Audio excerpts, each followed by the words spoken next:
Hello, filter-free America listeners. Welcome back to the show.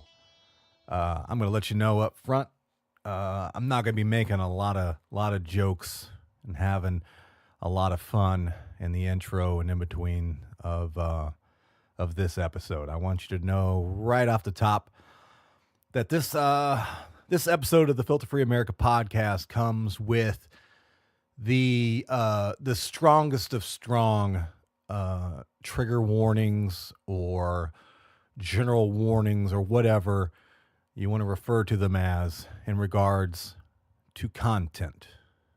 Okay?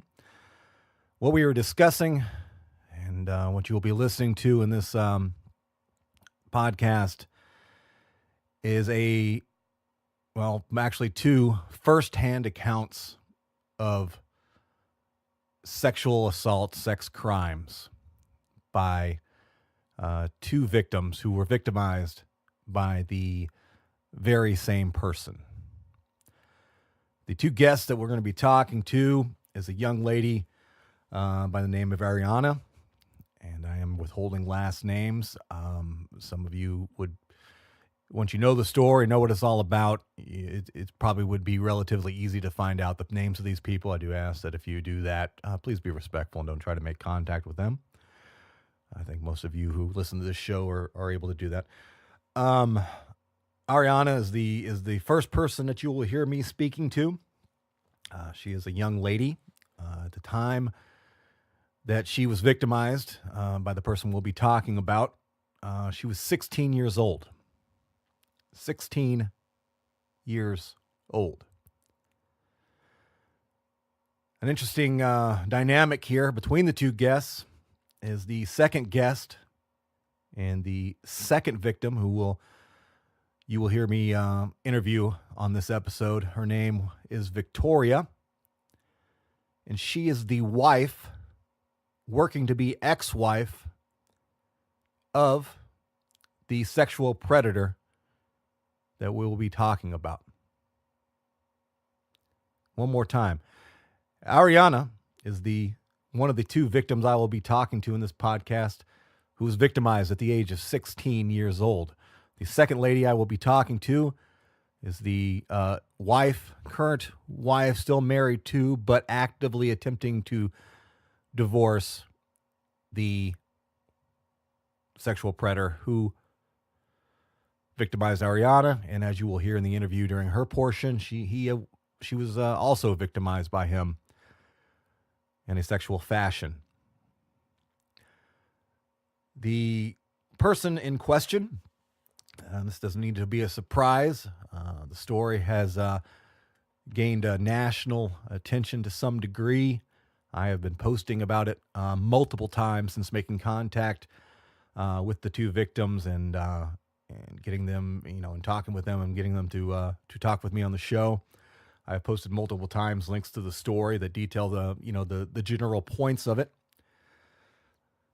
The gentleman is a former law enforcement. Actually, let me take it back a little bit, and you'll hear this in the episode. He was actually started his career, as it were, as a prison guard, and from there he moved on to law enforcement. He was a police officer, a man with authority, with a gun, and the ability to arrest and detain people.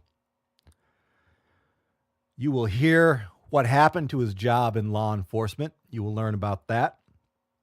You will learn about the next job that he was in,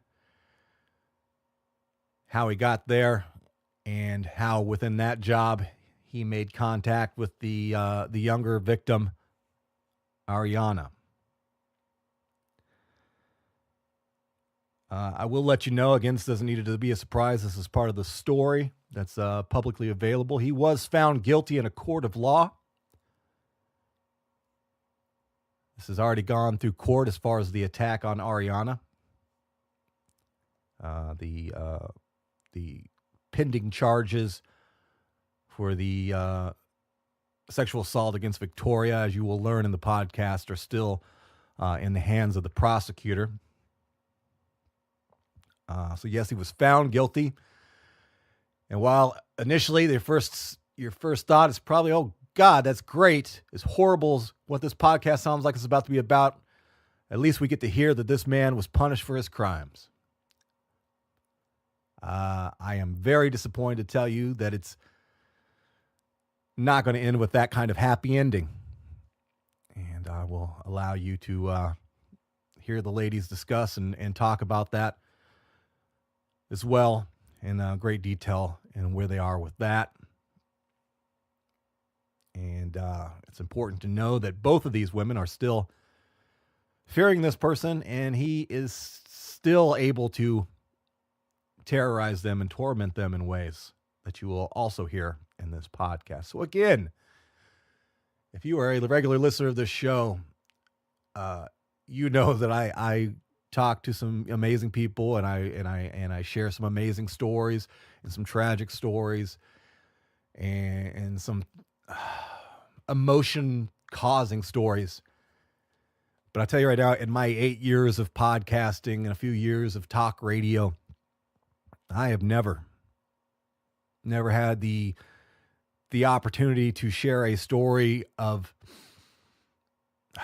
with this level of emotion and pain in quite honestly some graphic detail. If any of that sounds like more than you can handle, you know, I caution you to continue listening. That being said, I would love for everyone to listen to this podcast. I would love for everyone to hear their story, because number one, I think both of these women are very courageous in their actions, and that should be celebrated. But also because there is still a threat being created by this man, as you will find out. And I want all of you to hear it. And I hope, I really hope that everyone who hears it, who has the ability to do so, will share this story, share this podcast on whatever social media you have access to in any way possible.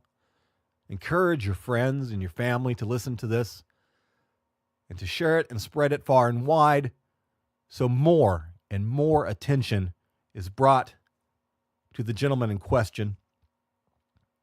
And his name is Dave Logsdon. Dave, or David, last name spelling Logsdon. As far as my information goes, he is currently residing in Chambersburg, Pennsylvania.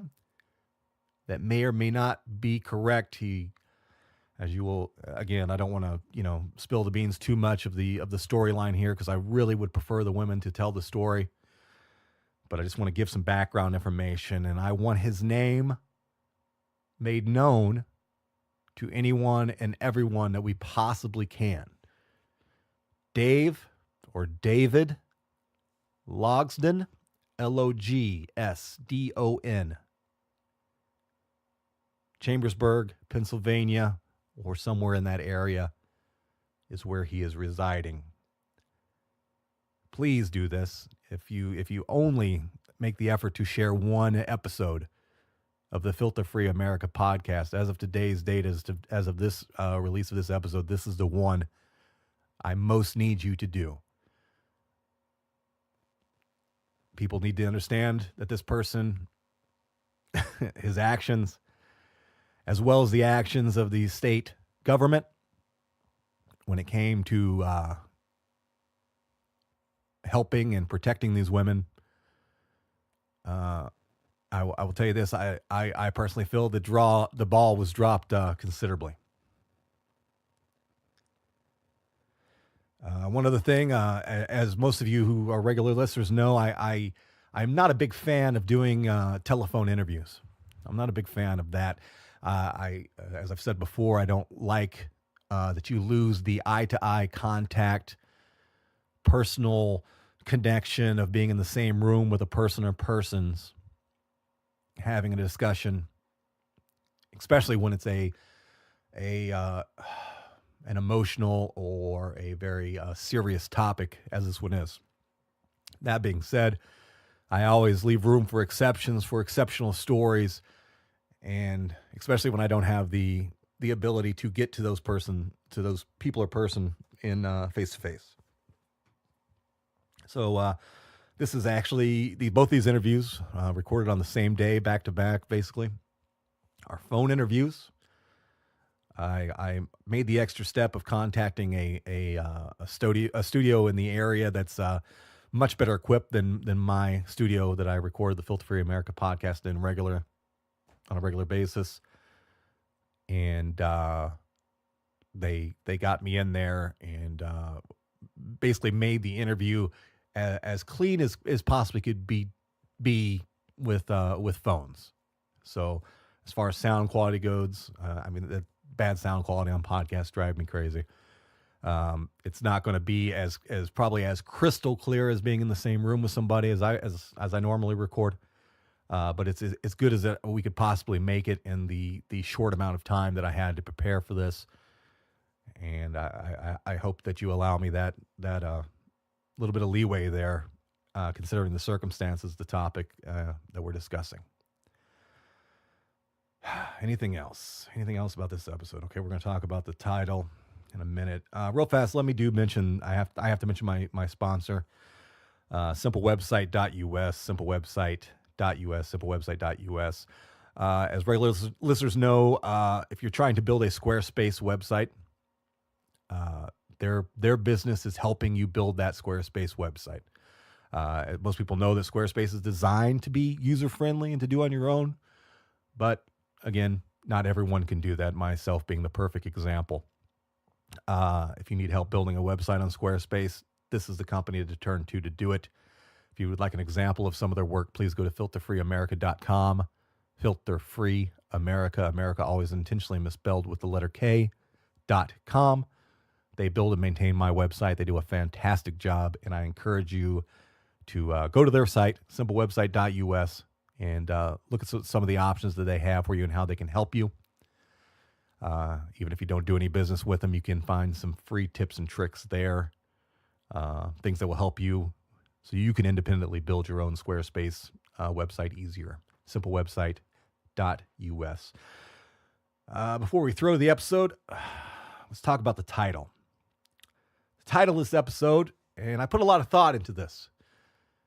And I'll explain. The title of this episode is, as you've probably noticed when you hit play, was I Was Sodomized by Dave Logsdon, convicted sex offender. That's an attention-grabbing graphic title. And I went back and forth. How do I want to title this? I need to follow the format of the show as I've done it and maintain that. But this is such a sensitive topic. How do I want to handle this? How did I want to present it? What did I want the first impression of my regular listeners or new listeners who find this episode? What message did I want to send? And I went back and forth. I don't know. Do I want to make it too rough? Do I want to make it light? What do I want to do, and how do I want to do it? And I finally decided I need a title that's going to make people stop in their tracks when they read it. I need that. I need you to stop in your tracks when you see the title of this episode, so you're immediately focused on how serious this episode is. I wanted it to be clinical. I wanted it to be graphic but clinical. I didn't want to use humor. I didn't want to allude to anything. I didn't want,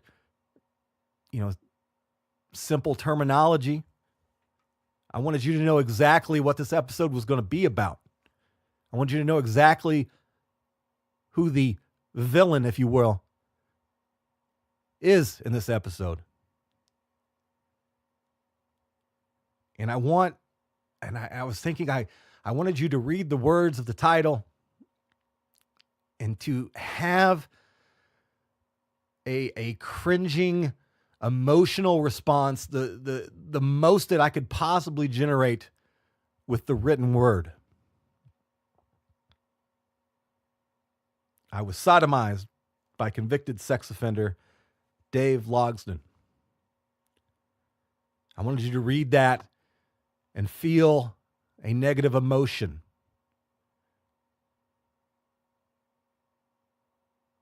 I wanted it to bother you. I wanted it to upset you. And the reason I want that is because now, after me telling you that, I want you to amplify that feeling by 1 million, by 10 million. And maybe then when you get to that 10 millionth time, that maybe you will understand the feeling of pain, the feeling of fear, the feeling of depression, the feeling of embarrassment that these two ladies have experienced and currently are experiencing. I hope that I make that clear. I hope that explanation is satisfactory to you, because it was not done as a second thought or passively, and that emotional response was very important to me. So we're going to start this episode now. Please, if you can, be focused when you listen to it. Please listen to every word. Please understand that it had to be hard to talk to not only me, but anybody, but I'm a perfect stranger for the most part to these ladies, right? They were introduced to me by a regular podcast listener who was actually connected to one of the families, and I thank him for that. But they know they have a fight on their hands still, and they know that Dave Logsdon needs to be known about. If not for their, crimes done to them, but to protect other people in the future from him. So we're going to start this episode now. I was sodomized by convicted sex offender Dave Logsdon. Dave Logsdon. Logsdon. Dave Logsdon. Right here on the Filter Free America podcast. Let's go. Okay, Ariana, why don't you first start with just telling me the day you met Dave and under what circumstances you met this guy? Sure. So prior to my lesson, I knew that he was a pretty liked guy. A lot of my peers had him. My boyfriend had him as a teacher.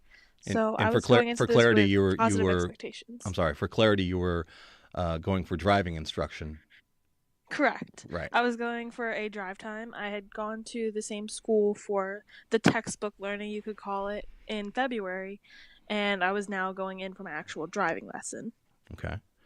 And he was the instructor. This was the first time that you met Dave? Correct. I had seen him in passing prior to that, but I'd never actually met him until the day of the incident. Okay. And did ever talk with anybody, or did anybody ever make any mention about anything peculiar about the guy, or did he have any kind of reputation that you were aware of, good or bad? People loved him. Honestly, my peers had him as an instructor, and my boyfriend had him as an instructor. Thought he was a super cool guy. People just overall liked him. So I thought going into this that I could trust him because he was such a good guy. Gotcha. All right. So now we're at that day, and you're getting ready to go in for your lesson. Can you just kind of start telling the story and kind of paint the picture of how everything went down for me? Sure. So this was July 6th, 2017. I was 16 at the time. I went in for my lesson. My drive time was scheduled to be from 9 in the morning till 11 in the morning. And during the lesson, I was supposed to be taught various driving skills that are outlined by a checklist that the school gives. So I arrived at my lesson at 9 a.m. I Okay. went up to the main office because it's an office building that's shared by multiple businesses, and Greg's driving school was just one of them. Upon meeting him, we looked at the available cars because they have different cars that are registered to the school, and each one has like its own issues, I guess you could call it. Okay. So there were two available, and one had no air conditioning and the other had no radio. It was July, so we took the car with no radio, and he even joked that I better be good at holding a conversation because otherwise it would be a long drive. Okay. Now at this point, are you, to interrupt here, are you sensing anything, from dealing with any other, person that you meet? Did you feel anything weird at this time?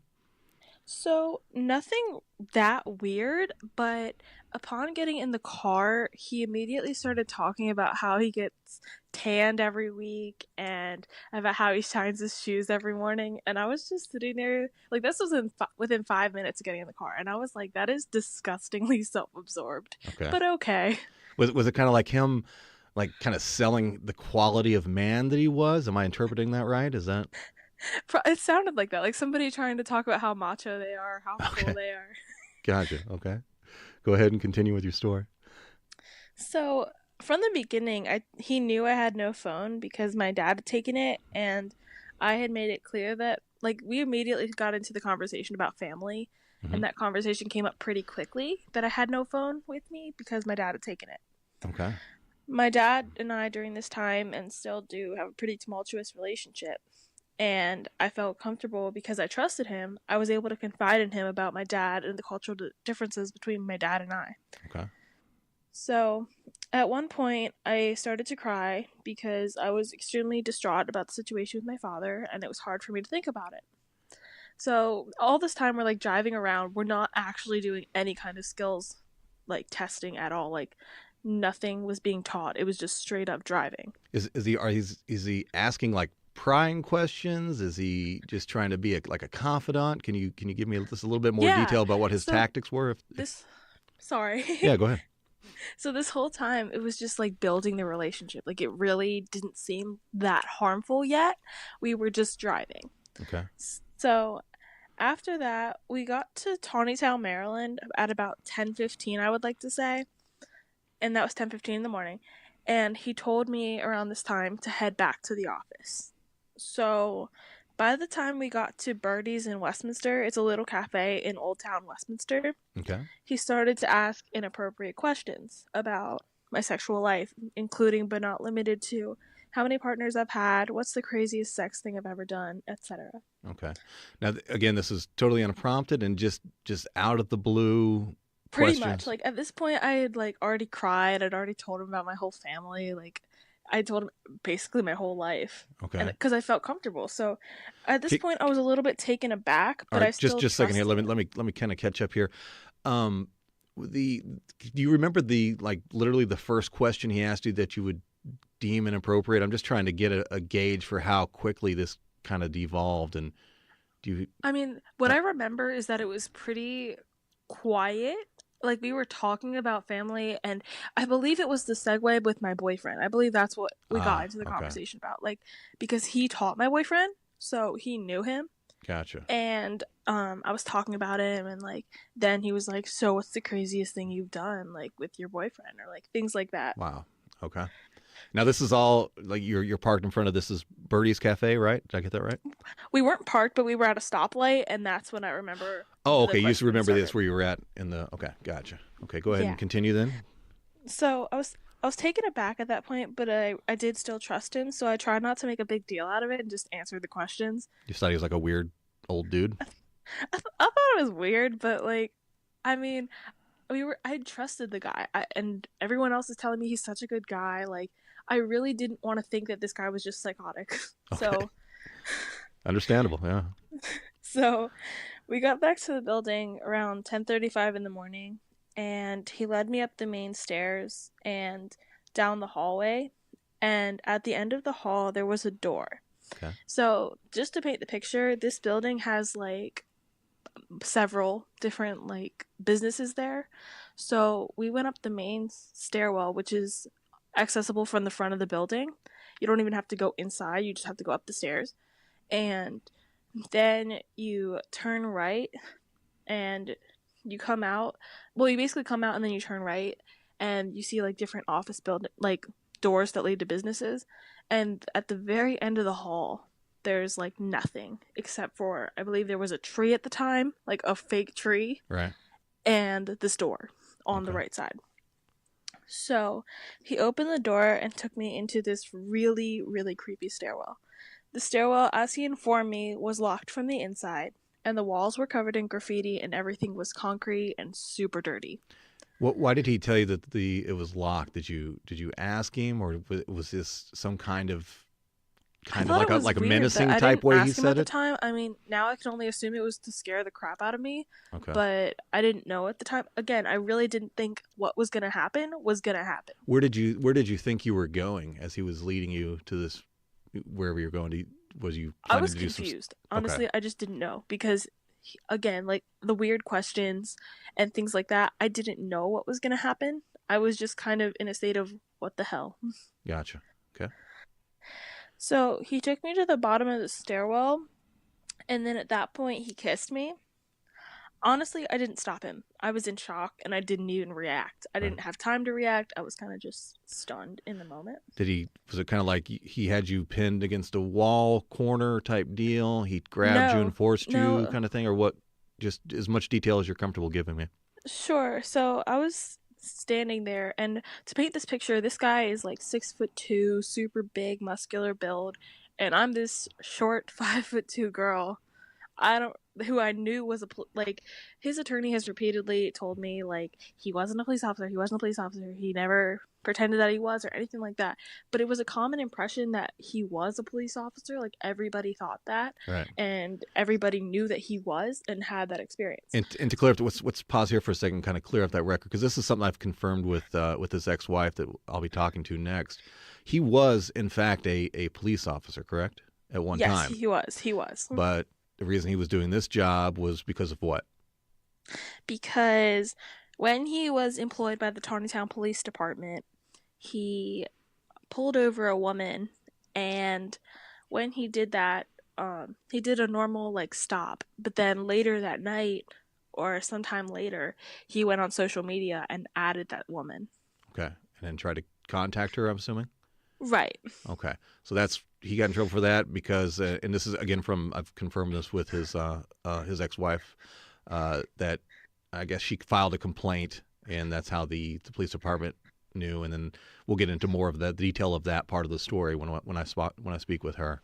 So that's just, I want to let everybody know that yes, he was a former police officer. That was a thing. So the idea that he had people had an impression of him being a cop was a valid one. So continuing from the forced kiss, go ahead and continue with your story from here. So I didn't even react to that because, again, I was just kind of stunned, and this guy is pretty tall, intimidating, buff guy. Right. And then he asked me if I'd ever had anal, and that was like right after the kiss. And I said no. I would like to note that even though he wasn't a police officer, and I really did feel like he was. I was really scared. And so, can you give me an impression of his demeanor? Is he menacing? Is he angry? Is he aggressive? Just trying to be honestly aggressive? Okay, very serious, or like, hey, I'm trying to be your buddy and I'm trying to kiss you. Hell no. Okay, hell no. Gotcha. No, this was not a joke. This wasn't funny Gotcha. at all. I didn't. If I felt like he was trying to be my buddy, I would have straight up been able. I would have felt comfortable enough saying no. But I was scared, and I didn't feel comfortable enough outright saying no. It was clearly a serious situation, and you were just kind of going with what his commands were, right? Right. I was trying to get him to come to the conclusion on his own not to do it. So I was saying things like I'm on my period, which was absolutely true, and over and over again. But he just didn't care. He didn't care at all. And just for clarity, he didn't just say like, okay, let's do anal then because you're on your period. That was like legitimately the thing that he wanted to do first? Correct. Like from the beginning, he had made comments about like how Black and Latino guys probably love my ass and things like that. Jesus. While we were in the car around the time that we had talked about. Okay, so he was fixating on that craziest sexual history and things like that. Gotcha. Okay. Go ahead and continue. So my belt, I undid my belt, and he pulled down my pants from the back and my underwear down to my knees. And then he sodomized me while holding my breasts. Okay. So I began making noise loudly because he had mentioned that I need to be quiet because there are other people in the building. I believe it was like a mother's class, like class for people who were going to be mothers, that he said. Jesus. And he told me to just, like, upon hearing me making loud noises, he told me to be quiet. So I was really freaked out and totally, like, I want to say trapped. I felt really trapped because something that's important to note is that this stairwell, like, if I hadn't complied with him, because it's an isolated stairwell where it's locked from the inside, who the hell was going to find me? Like, exactly. I could have died in there. Can I ask you this? Something I didn't ask you last night, and I just thought of now. Did you happen to notice if he was, or no, or did he make mention if he was armed at all? No, I didn't know, but because of that fear of him being a police officer, I did think that there was a chance that something could have happened. Okay. Go ahead. So, it was definitely a scary thing because I know a lot of people are like, well, why didn't you just say no? It's mostly because I thought that this stairwell being the way it was, I could have been killed in there if I had outright said no. So I was trying to get him to come to that conclusion on his own. Right. So to move past, I guess he continued to completion. So at one point, I never said whether or not he ejaculated because I didn't know, and I wasn't going to go in and lie and say I knew or I didn't know because I didn't remember. So at one point, what I do remember is that at one point he checked the time and said that we need to go because the next driving class was coming in. And while we were walking up the stairwell, he turned around and said, if you tell anyone about this, you will ruin both of our lives. So did he elaborate on that at all? Did he tell you, any kind of, I don't know, threats to, assure you that, something bad is going to happen to you? Was there anything else other than that, or was that just that thought and boom, let's get out of here? I mean, that he didn't say anything after that, but it was enough because he knew about my dad and how my dad wasn't like the most supportive person in this kind of situation. Right. And I also knew that he was married because we talked about that while we were in the car. I actually was the one to bring up his wife while we were in the car towards the beginning of the lesson when we were talking about family. Okay. And, like, I felt responsible for protecting myself and his marriage at the time. Understood. Okay. So then he told me that if I wanted to see him, that he was going to be the instructor Monday through Thursday in the mornings, and that Friday he was working a second job, which I thought was being a police officer, but again, his attorney adamantly denies that. Okay. So when you guys it's from the finishing point, and he's told you that you can't talk about this because it's going to ruin lives, are you guys from then going to the same place? So what happened was after that, we got to the top of the stairwell, and as I told you, the second driving class was coming in. So he was literally like looking over the corner of the door to make sure that there was nobody there, and then told me to come. So then we had to like run back to the room. Like it's a small distance, but we still had to run there before the kids got there. Okay. And then we got there and there was another teacher there and the students came and sat down and I just had to sit there and be quiet and wait for my dad to come get me. Okay. Do you remember any of his behaviors from that point when you're sitting there waiting for your father and I'm assuming somewhere I remember exactly the way he was sitting. He was sitting like in his chair, leaned back with his feet kicked up on a table. Okay. Did he feel like he was trying to give an impression of being comfortable and like nothing's wrong, everything's cool? Did he give you any eye contact or any head nod or anything? We honestly, like, it was very weird. Because the other teacher was there with the two of us, the teacher was actually making comments about how, like, kind of vain he is. Okay. The teacher was saying, like, because Dave was talking about how he goes to the gym all the time and, like, things like that while he's, like, sitting like that. And the teacher was like, you're so vain, or, like, he didn't say it like that, but he was talking about how much Dave spends time making sure he's looking perfect. Gotcha. Okay. So a short time later, my dad came. They pinned my like prosecutors were able to pin my time in the stairwell at 10:40, and my lesson was to end at 11. Okay. So assuming we weren't in there that long. Gotcha. So 3 weeks went by before, like 3 weeks of hell actually, went by before I felt comfortable telling anyone anything. I told my boyfriend at the time what had happened, and he went to work. And when his dad picked him up, he took one look at him and said, "What are you hiding?" Gotcha. My What boyfriend was broke down and told him what happened. let me ask you this, and again, if this is maybe it's something you're not comfortable sharing, but what was your boyfriend's immediate reaction to the story? He was pissed. Okay. He said some things that probably could be taken as threats. He obviously wasn't trying to get himself in trouble or anything like that. He wasn't going to do it, but he was absolutely livid that somebody who had taught him was going to do that to his girlfriend. Right. And did he So, believe you right away? Did he have any question about it at all? Was it, or did it seem like he? like, believe me? Yeah. Oh, yeah. The thing is, he and I have a really long history. So he knew me for a very long time before this, and he had no reason to doubt that I was telling the truth about it. Gotcha. Okay, that's good. Alrighty. So his father, when he told his father, he said that either I would have the opportunity, I have to tell someone, or that he would. So I told you I have a pretty tumultuous relationship with my dad.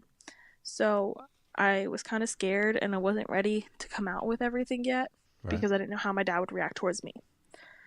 So, in order to comply with what his dad said, I called a rape crisis hotline in Baltimore while my dad was mowing the lawn so that he wouldn't hear anything, and I only gave first names. Okay. Can you tell Then, me at that what? point what because I mean, they're very limited what they could do, I assume, without being able to identify you and know who you are. What was their initial response? What was their advice, and what they kind of tell you, or what did they counsel you to do? I guess. So, given the seriousness of the situation, like at the time, I was trying to, I guess, minimize how bad it was. And because I didn't want to have to deal with like the investigation and everything like that, I didn't want to be the marriage ruiner. I didn't want to ruin my own life by telling my dad or anything like that. I was just trying to keep things peaceful. So I was trying to minimize it in my head, but they were definitely saw the seriousness of this, Okay. and they were like, "We want to call you back. We want to find a way to get this guy, like get him in trouble for what he did." And I told them, I'm like, "I'm not comfortable right now. I'm not ready yet." And they wanted to call me back, but I told them, "Don't call me back. Don't call me back," because I didn't want my dad to like hear anything, and I Right. didn't want the pretend. That's why I only gave first names, because I wasn't ready yet. Right. Uh, just to jump ahead for a second, going off my notes that we took last night. Just for listeners' sake here, it was confirmed in court that you did call this rape hotline. And can you tell me about that and how they confirmed on that? Sure. So, when they did the investigation, I'm not sure if it's the administrative investigation or the criminal one, but I do remember that during one of the investigations, they were able to uncover my call that I made to them, which was kind of huge because it was 1 to 2 years after I made that call. Right. So they were able to go back and find that and link up the first names that I gave and the details, and they matched it up with the interviews that I gave that were consistent throughout. Okay. And I assume that was very helpful in the case because then it gave credibility to your story that this did happen. And yeah, I mean, it's not like you were going to 2 years ago set up a plan for something that you're going to expose later on down the line. Right. It wasn't like where I'm making something up or that I'm trying to do this for attention, which some people have tried to make it out to be like. But no, it wasn't anything like that. It was more of, I'm really happy that I did end up making that call Yeah, me because too. at the time I wasn't ready. But it did help a lot in proving that I didn't just randomly out of the blue be like, "Yeah, this happened." Okay. No, there was consistent things happening throughout with Okay. reporting. Another question listeners may have right now is that they're wondering about contact between you and Dave, because what we're talking about right now with the phone call and you telling your boyfriend that was 3 weeks after the fact, 3 or 4 weeks after the fact. Is there any contact between the incident in the stairwell and where you're at right now with calling the rape hotline? Has there been any other contact? Did you guys even see each other in passing at this time? Nope, I didn't see him for a very long time, and that wasn't up until court. Okay. You did go back for driving instruction, though, back to that same place, right? Yes. So, in order to um, get my license, I would have needed to complete 3 drive times, and Dave's lesson was my second drive time. Okay. So, in August, which was 1 month after the incident, August 2017, I went for my drive time with a different instructor. I really did want to open up about what happened, but I wasn't ready to outright be like, yeah, I was sodomized by Dave. So I asked my instructor questions like, has anyone ever complained about Dave? Have you heard anything bad about him? And it was just in an effort to try to open up the discussion. But the instructor was just like, nope, nothing crazy. People seem to like him. Okay. And at that point, I just didn't feel comfortable saying anymore. Understood. Alrighty. So where we're at now, as far as the progression of you're still in the process of trying to build up confidence to make a formal complaint. Am I right in saying that? Yep. So I had a lot of issues with my dad during this time. I told you I had like court battles, things like that, a lot of Department of Social Services in my life. So September 29th, I got a temporary protective order against my dad, and a week later, October 6th, was to be the final hearing. The stress of being sent home with my dad and being invalidated by the judge, it wasn't Judge Stansfield, it was Judge Titus. So it's not the same judge as involved with this case. Okay. He he was the one that granted Stansfield was the one that gave the temporary order but not the final. And the stress of being sent home with my dad and hiding what Dave did to me caused me to have a massive breakdown in the courthouse, in the bathroom. And I was extremely suicidal and depressed, and I was taken straight from court to Carroll Hospital. Okay. Is that a mental health facility type hospital? Is that So it does have a psychiatric unit, but in my experience, the 2 times I've been there, I've always been transferred somewhere else. okay? So the very next day, October 7th, I was transferred to Franklin Square Medical Center. At the time, I was 17, so I was taken to the child's unit at the time. So I opened up to my psychiatrist there about what Dave did, not in super big detail, but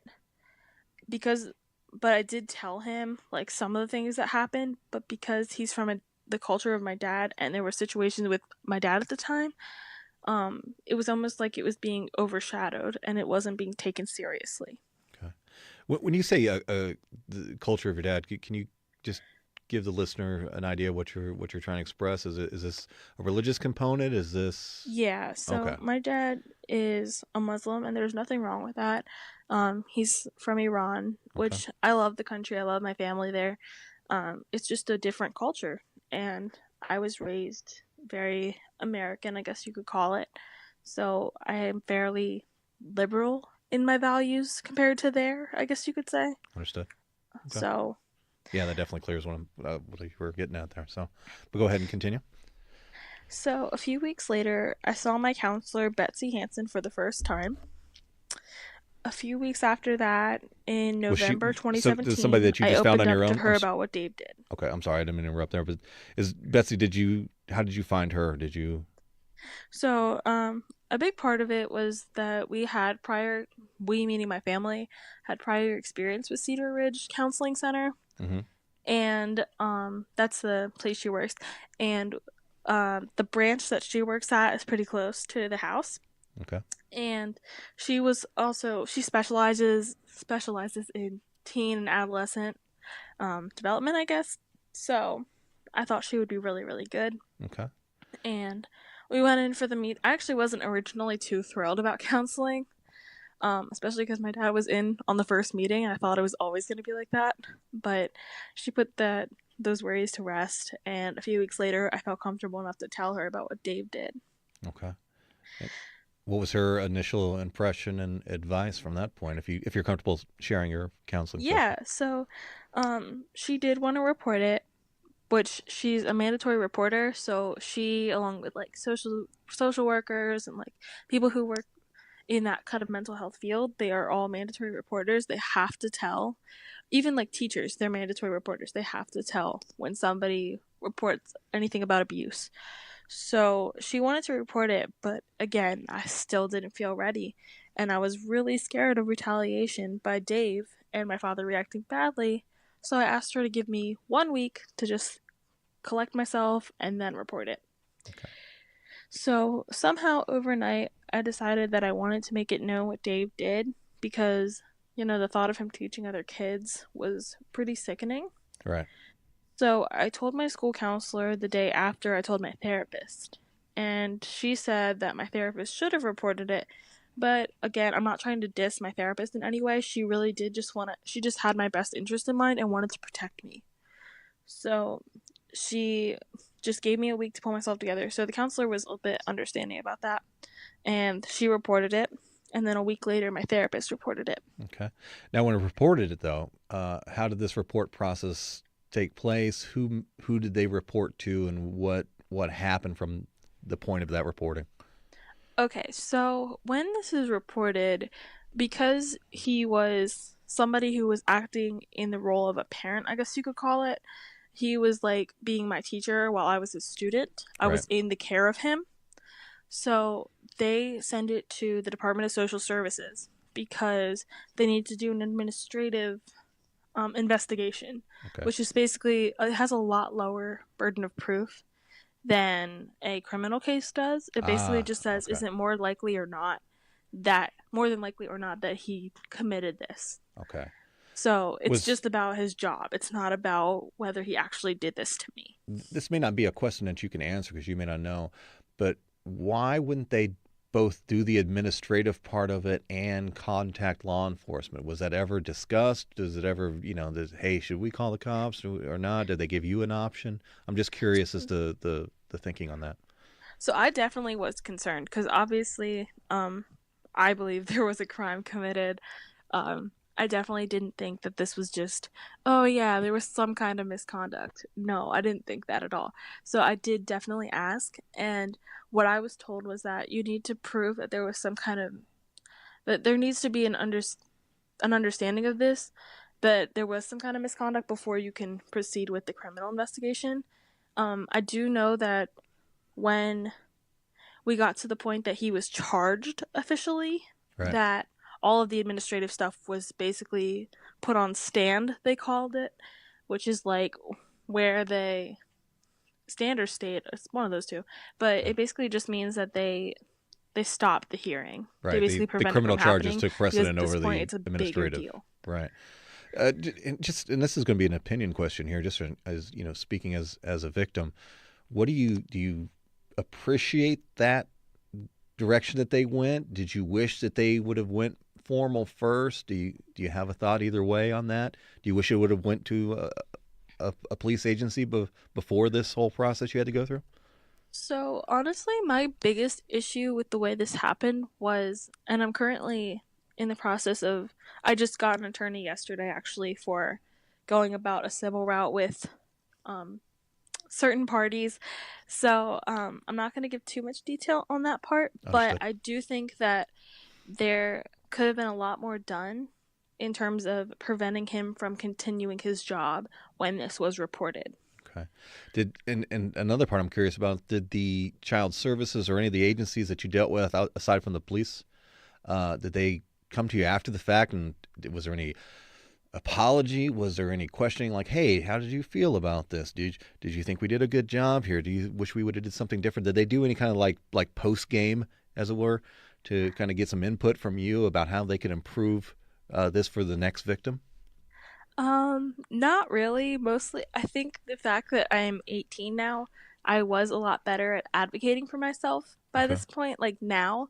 So I'm very much vocal about how I feel about people and how they did. So I've been giving people feedback throughout. Like, there's one particular detective that I absolutely loved. She was amazing, and I thank her for everything she's done several times. And I've told other people, like, why did you do this? Why did you do that? Like, things like that. Okay. And I do have in my notes here, they was consideration. This is still dealing on the administrative side when they were still trying to do it like an administrative investigation, that an idea of a polygraph came up. Can you tell me about that? Who brought the idea of that up? Again, you taking a polygraph. Sure. So this was actually, there's a few things that happened before that happened. So, like, in November, I did go for my driving test, and because he didn't teach me anything about the 2-point reverse turnabout, I didn't know what it was, so I failed that. Then the social worker that was assigned to me for my dad's case was also assigned to the case for Dave. So this led to a few conflicts of interest throughout, and a lot of judgment and almost invalidation of my story on their part because of it. So that's when the whole issue with the polygraph came up. Like, it wasn't even an issue, it was just a comment, I guess. But my social worker interviewed me 3 times. She was with a detective, the one that I loved, twice, once at my school and once at the DSS building during the call consensual, which is where the victim calls the perpetrator and tries to get them to admit what they did, but he didn't answer the phone. And then the other time she interviewed me was with a police officer at my school. When the police officer and my social worker came to interview me, the police officer asked if I'd be willing to submit to a polygraph test, and I said, of course, I have nothing to hide. At the time, I didn't know that victims of sexual abuse are not allowed to be polygraphed because it places the burden of proof on them instead of the perpetrator, and it's not an exact science. Okay. But I did say yes that I would because I felt like I had nothing to hide. Okay. Now, before we move into the police investigation side of it, the details, was there anything else when dealing with the administrative side that you, as far as details you wanted to share, or any concerns you had about that you want to share? Yeah, so in March of 2018, this is the biggest thing that led them to charge him. In March of 2018, I went to the driving school to go show investigators where it took place in the stairwell and the position I was standing in. Okay. So, and again, just so I'm clear here, these are Sure. The administrative investigators, not law enforcement. Well, they are law enforcement, but they're doing it for the administrative investigation, and that okay. was the one. What they found in the stairwell was the one thing that led to them charging him. Okay, this was the game changer. Okay, go ahead and continue then from that point of the story. So in the stairwell, they did find 2 stains of semen, and the DNA matched perfectly to him. So there was like no doubt about it that he was in that stairwell, and that combined with the other evidence really did make it look like he did something. Okay. So I got a couple questions here. How, and you may not know this, how did they know that? Did they have a sample already from him to compare, or did they collect a sample then said, "Hey, buddy, we need to talk to you," and they got the sample then? I'm just curious if they had a sample for him on record, or how did that, or do you even know? So basically, the semen is just his DNA, and with that, he when they started the investigation, they got a search warrant on his house. Obviously, they didn't really find anything in his house related to me, Right. simply because we didn't have any contact. It was just that one thing that happened, and when they got a DNA sample from there. It was just regular DNA. It could have been a hair or something like that. Oh, okay. And they compared it to the DNA found in the semen. Understood. And I found the degree that it was matched to. They said the degree of the chances of selecting another Caucasian male match with that same DNA was 1 in 190 octillion. Jesus. So that's a it big was number. Definitely his. Both of them were Gotcha. his. Now, I don't want to rush your part of the story here, and apologize if I'm stepping in front here, but there was that semen they found, right? From what I'm reading here in my notes, that wasn't during the time that it happened to you. Is that right? So, as I've said from the beginning, I do not know if he ejaculated when I was with him. Right. However, I do know that DNA would not stay that intact. I don't know that. I don't believe it would stay that intact from July of 2017 all the way to March of 2018. Okay, that's and don't mean to be disrespectful. That's an opinion that you're giving. That's not a correct. Okay. I'm not an expert. I don't believe it, and I know that the mentality that we had going into this, we meaning the prosecution, Okay. was that let him be the first to admit that it wasn't from me. Okay. So go ahead and sorry, I think you're going to the point that I wanted to get about some other people involved, but go ahead and continue from your point of view. So in March of 2018, after I did that, I went to my counselor's office because obviously it was a pretty traumatic thing to go back to that same stairwell. And I was actually diagnosed with PTSD during that time. So fast forward a couple months, July 19th of 2018, David was arrested and charged with felony sex abuse of a minor. So a week later, July 26th, it was my 18th birthday, and he was bailed out of jail. He was supposed to pay $5,000 because, you pay 1/10 of the bail. Right. But the bondsman cut him a break because he couldn't come up with that full amount. So he only either had to pay $4,000 or $4,500. Right. And we clarified when we were discussing via Facebook message last night, the original bail was $50,000. Correct. So he only, instead of paying 1/10, he got to pay less than that. Okay. So a month later, the thought of having to see him, because I was under the impression that I would have to see him at the pretrial hearing, gave me a super bad anxiety attack, and it landed me in the hospital a second time. At this time, I had been 18 years old for about a month, so I was sent to the adult psychiatric unit, and let me tell you, it was horrifying. I can imagine. So I ended up when I was released from the hospital, I ended up having to drop the fall semester of college because I was under too much mental and emotional stress to handle it.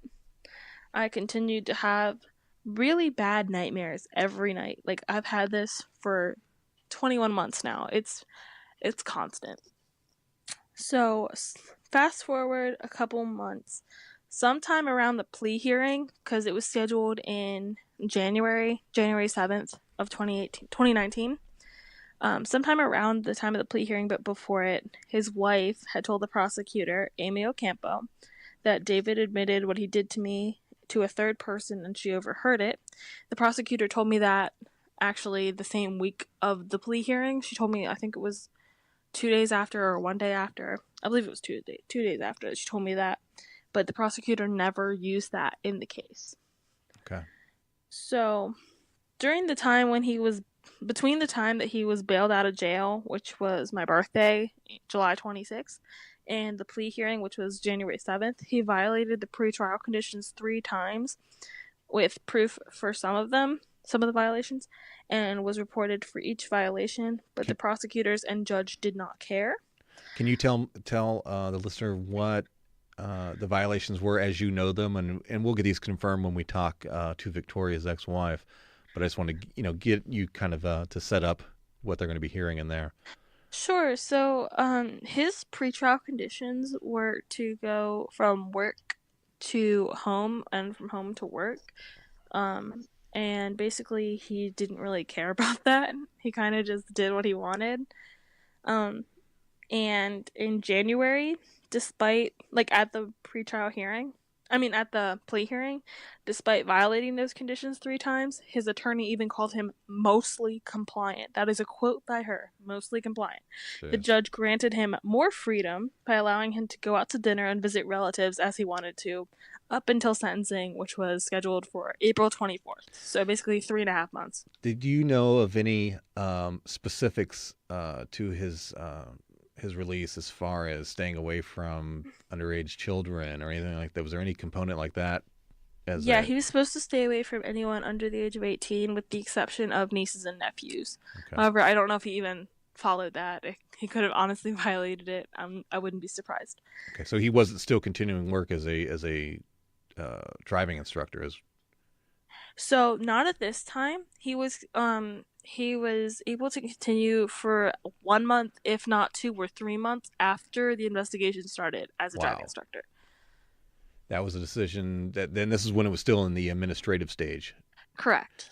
And so that went on for 1 month, if not 2 or 3 months, maybe even 4, because it could have been as late as March when he was actually suspended. Okay. So is there anything between his release and any details we need to know before this went to trial? Other than the fact that he violated it 3 times. Not really. Again, I don't really have contact with him. I never did. So I don't really know anything other than that. I do know that something that was kind of interesting was that I was living in a town called Fairfield, PA, starting the summer of last year, and he was living in Wadesboro at first, and that is about 10 minutes away from where I was living. Wow. And then when he moved, because of the pretrial conditions, he moved to Chambersburg, which was about 10 minutes away from where I was staying a couple nights a week in Shippensburg. And then following the sentencing hearing last week, he's now living 3 miles away. Holy shit. Yeah. Have, just out of curiosity, either before trial or after trial, I'm assuming during the trial you guys were in the same room together, but has there been any contact in this time? None. Okay, so there's no violation there, no menacing or threatening or anything like that. Well, I haven't actually gotten a protective order against him yet. I do have that in my plans. I would really like to, especially given the fact that he's 3 miles away from my little sister. That's not court ordered right now with the sentencing to stay away from you, specifically you? Nope. That's outrageous. Like that. Okay, so let's look at the trial. How long did the trial take from start to finish? So I would like to specify that we actually never went to trial. That's right. It was a different type of trial. That's right. Yeah, so it was scheduled to be January 7th, 8th, and 9th for trial. There were going to be a couple witnesses called. My boyfriend was going to be one of them. My counselor was going to be one of them. I'm surprised we didn't use Victoria as a witness because she would have been amazing. Obviously, that wasn't my choice. Victoria's the ex-wife? Yes. Okay. She's not officially an ex yet, but she wants to be. Yeah. So, yeah, we never actually went to trial, but we had the plea hearing scheduled for January 7th. Right. And do you want to detail what type of plea this was? Sure. So at the plea hearing, he took an Alford plea, which I totally call the chicken plea because it's considered not guilty with agreed statement of facts. That's how it's actually defined on case search. So he's basically saying that he's not going to admit guilt, but if he was going to go through a trial, he could have been proven guilty. The judge, Stansfield, did find him guilty. So basically that same day they just do a ruling. Right. Let me ask you this: do you know if it could have been done or if it was considered? Can the prosecutor or the judge reject an Alford plea and send it to trial? Or is this just he had that option, he chose it? Or whose idea was it to offer it? Did the prosecutor said, let's offer him this, or could they have rejected that and just said, no, we want to take you to trial. We want to make this a public thing, in front of a jury? So basically, the reason they try to avoid trial is because it's a very lengthy process in general. I think it was months before the hearing even happened that they decided to just take the plea. It was basically an offer of, I believe they offered him, I'm not sure what it was specifically, but I know that they were trying to give him 4 to 9 years because that was his sentencing guidelines, active jail time, 4 to 9 years. Okay.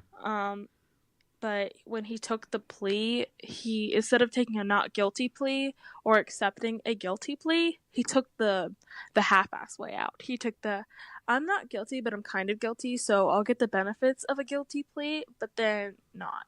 Okay. So he took the plea. The judge found him guilty.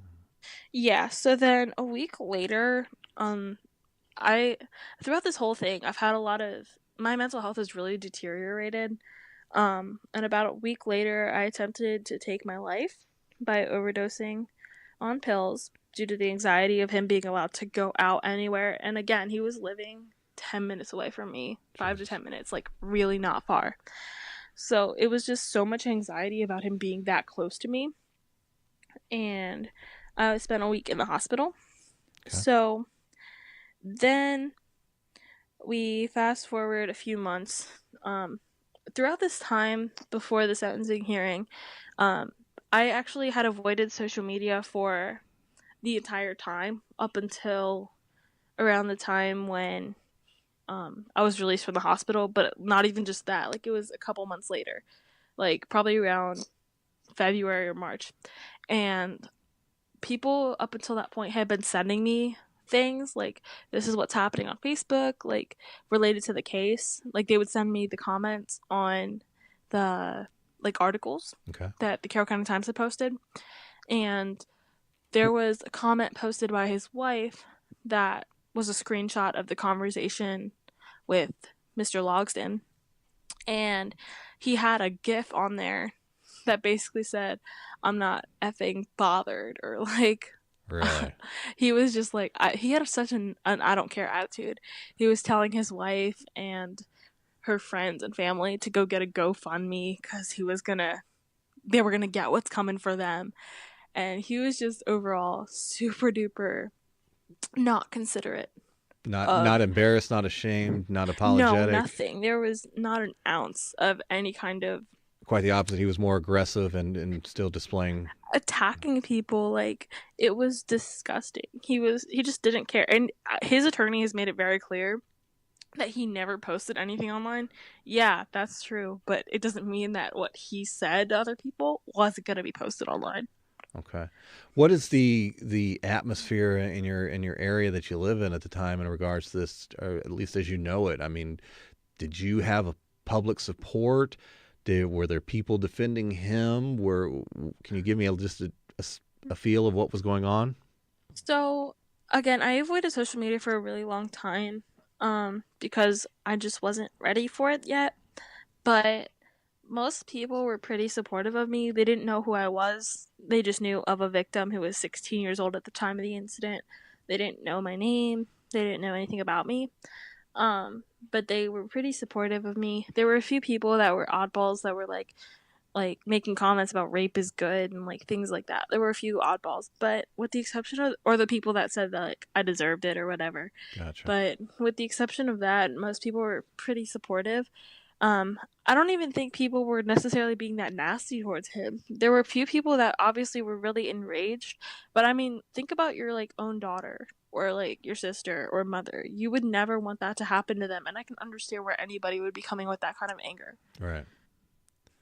So, fast forward to his sentencing, which was April 24th, 2019. His attorney, the defense gets to open. So, his attorney focused on three things. One, how quote-unquote remorseful he is.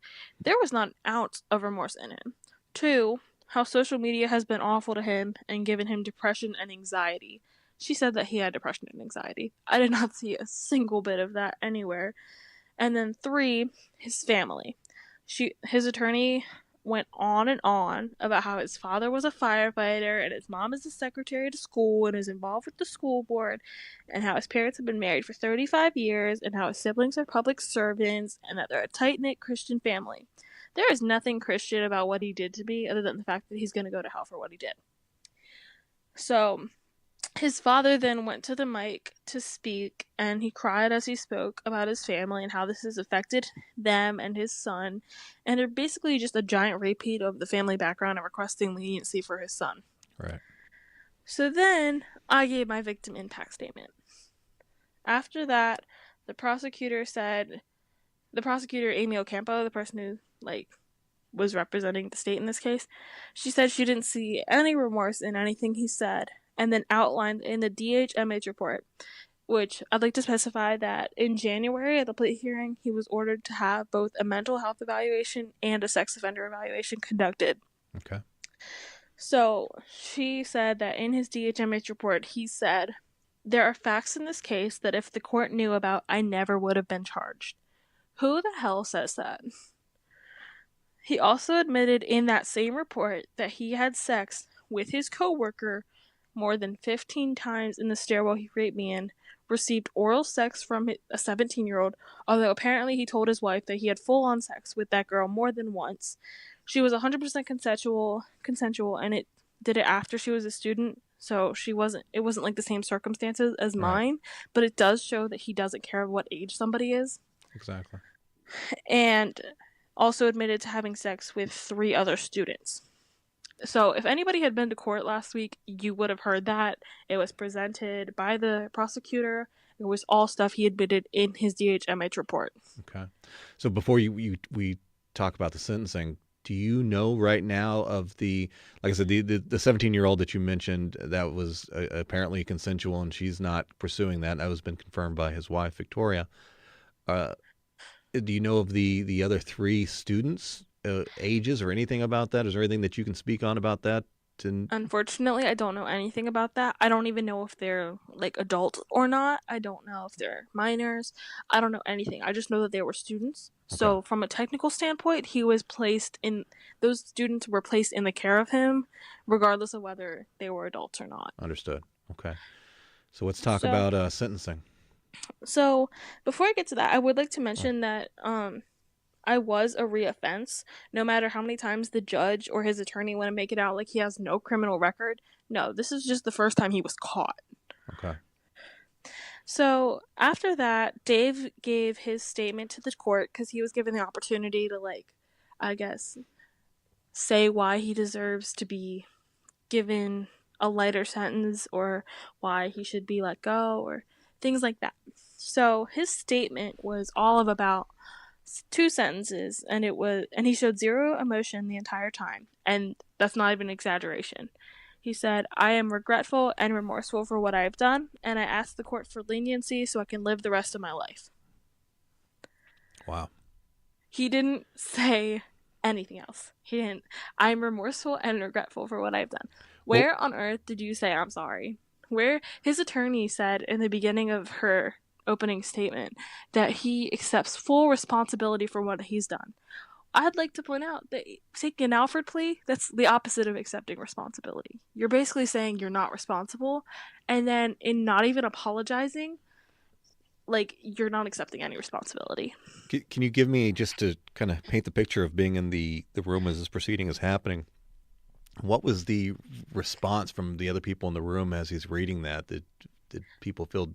Could you sense people were disturbed? Can you sense people were surprised that this was the limit of his, what he was going to say? Just give me any kind of thoughts you have on that. So the courtroom was actually kind of interesting. There were a few cases that were held before us, but there was nobody else really in the courtroom because they had gone. They did all the other cases before us. So the only people in the courtroom were like the bailiffs, people who worked for the court, as well as the police officers. And then on one side of the room, on the left side, it was me, my boyfriend at the time's sister, 2 victim crisis center people. My attorney was one of those people, and then there was also Becky, who works for she's the victim advocate for the state's attorney's office. So it was like a few of us on that one side, and then on the complete opposite side, but the same row, was his whole family.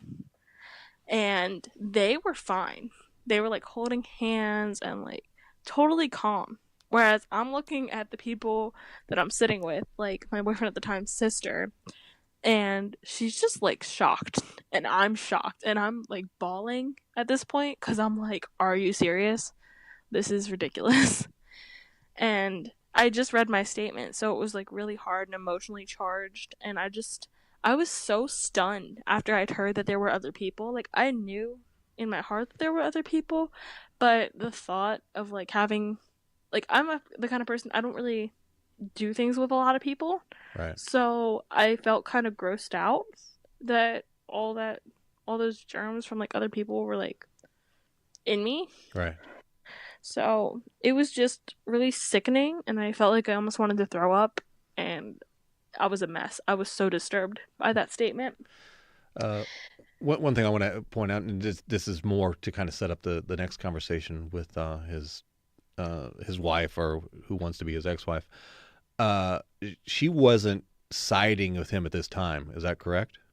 So something she and I are actually pretty close. It's actually pretty nice. I like having a relationship with her.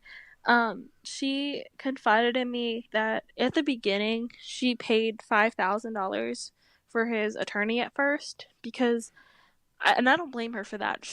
I told her, you don't want to think that your husband's gonna do that to you. You don't want to think that your husband raped a child. That's just horrible. But she did not support him after, like, I believe she said that I asked her what the turning point in her mind was, and she told me when she read my statement that it wasn't just a consensual 16-year-old talking. It was a forcible rape in a sodomizing way. Okay. It's important to know. So let's talk about now what was the sentence? So the judge opened up by saying he drew the line at giving first-time offenders a break in crimes of rape and murder. But what on earth did he consider this to be? This was a sodomization. This was not a consensual sexual interaction. So I was just kind of confused at when he said, like, he draws the line at that. Like, what more rape, like, do you want it to be? So the judge sentenced him to 15 years in prison, 14 years suspended, 1 year of active incarceration with immediate consideration for home detention. I would like to emphasize the word immediate. Right. I went home, took a nap, woke up 2.5 hours later, and saw that I received an email at 2:45 in the afternoon stating that Dave had already been released on home detention. And just to clarify, to hammer that point home, the day of his sentencing, he was released. Is that Literally right? 2.5 hours after we got out of that courtroom, he was released. This is amazing. Amazing in the worst possible way. I was so angry. I went outside and just sobbed under a tree. I felt absolutely devastated. I felt mocked. This has been 21 months of my life. This has not been something easy for me. And he gets to go home and live his life while I deal with this every single day. And he just doesn't care. He didn't feel sorry. He doesn't see that what he did was wrong. And you know, another thing that happened was the fact that when in the sex offender evaluation, they found him to be the lowest tier offender. They said that he was unlikely to do this again. I was a reoffense. I wasn't the first person. And either way, somebody who doesn't see that they've done anything wrong, they're the most likely to reoffend. Exactly. Just for clarification again for the listener, when they are the lowest tier, is he required to register as a sex offender now? He is required to register as a sex offender for life. He has not done that yet. He does. I did call Becky, the victim advocate, the other day, and asked her about why he hasn't done that yet, and she said that they could give him like 30 days or even longer than that because he probably hasn't even met with his probation agent yet. Okay. But one thing I did find frustrating is that she did say that he could very easily just call them for exceptions to his I guess you call it like conditions. His conditions as of right now are no porn, no contact with children under the age of 18, work and home only. But and that's for that year of it's like a home detention with the ability to go to work for a year. Am I understanding that right? Yes, but he can very easily call and ask for exceptions. Right. And as his wife will make it very clear to you, it's a massive joke because of the fact that he's living in Shippensburg, Pennsylvania, which is about an hour and a half from where we are. My mother lives there, and I go there relatively frequently, so I know how far it is. And it's about an hour and a half from Carroll County, so it's not going to be that easy to keep an eye on him 24/7. So he could very easily just be like, yeah, I'm going to the store, and they'll be like, okay, be back in 30 minutes, and he could just go wherever he wants for 30 minutes, and then come back home and call from the house phone and be like, yeah, I got back in 30 minutes. There's no ankle monitor or anything that you know of, any tracking system? There is, but I believe that they don't really monitor it. Like, he could go anywhere he wanted. Like, he was able to show up at their house back when Victoria was living there, just to, like, during time when he's not supposed to be there, and nobody did anything. Okay. Before we wrap here, is there anything else, any other details about your experience, the whole story, or anything else you want to say at this time, about what happened? This has affected my life in such a big way. Like, I was scheduled to graduate from college next month as an 18-year-old. I was really excited about that.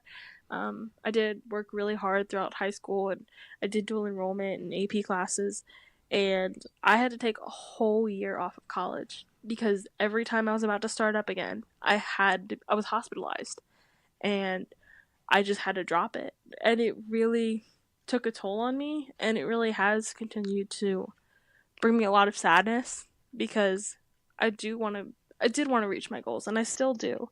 And I feel like a lot of what he's done is just taken away from that. And the fact that he got away with this, it's like I have spent the past almost 2 years with this investigation, and they say that he's guilty, but then why? Why do they make it look like he's not? That's a good question.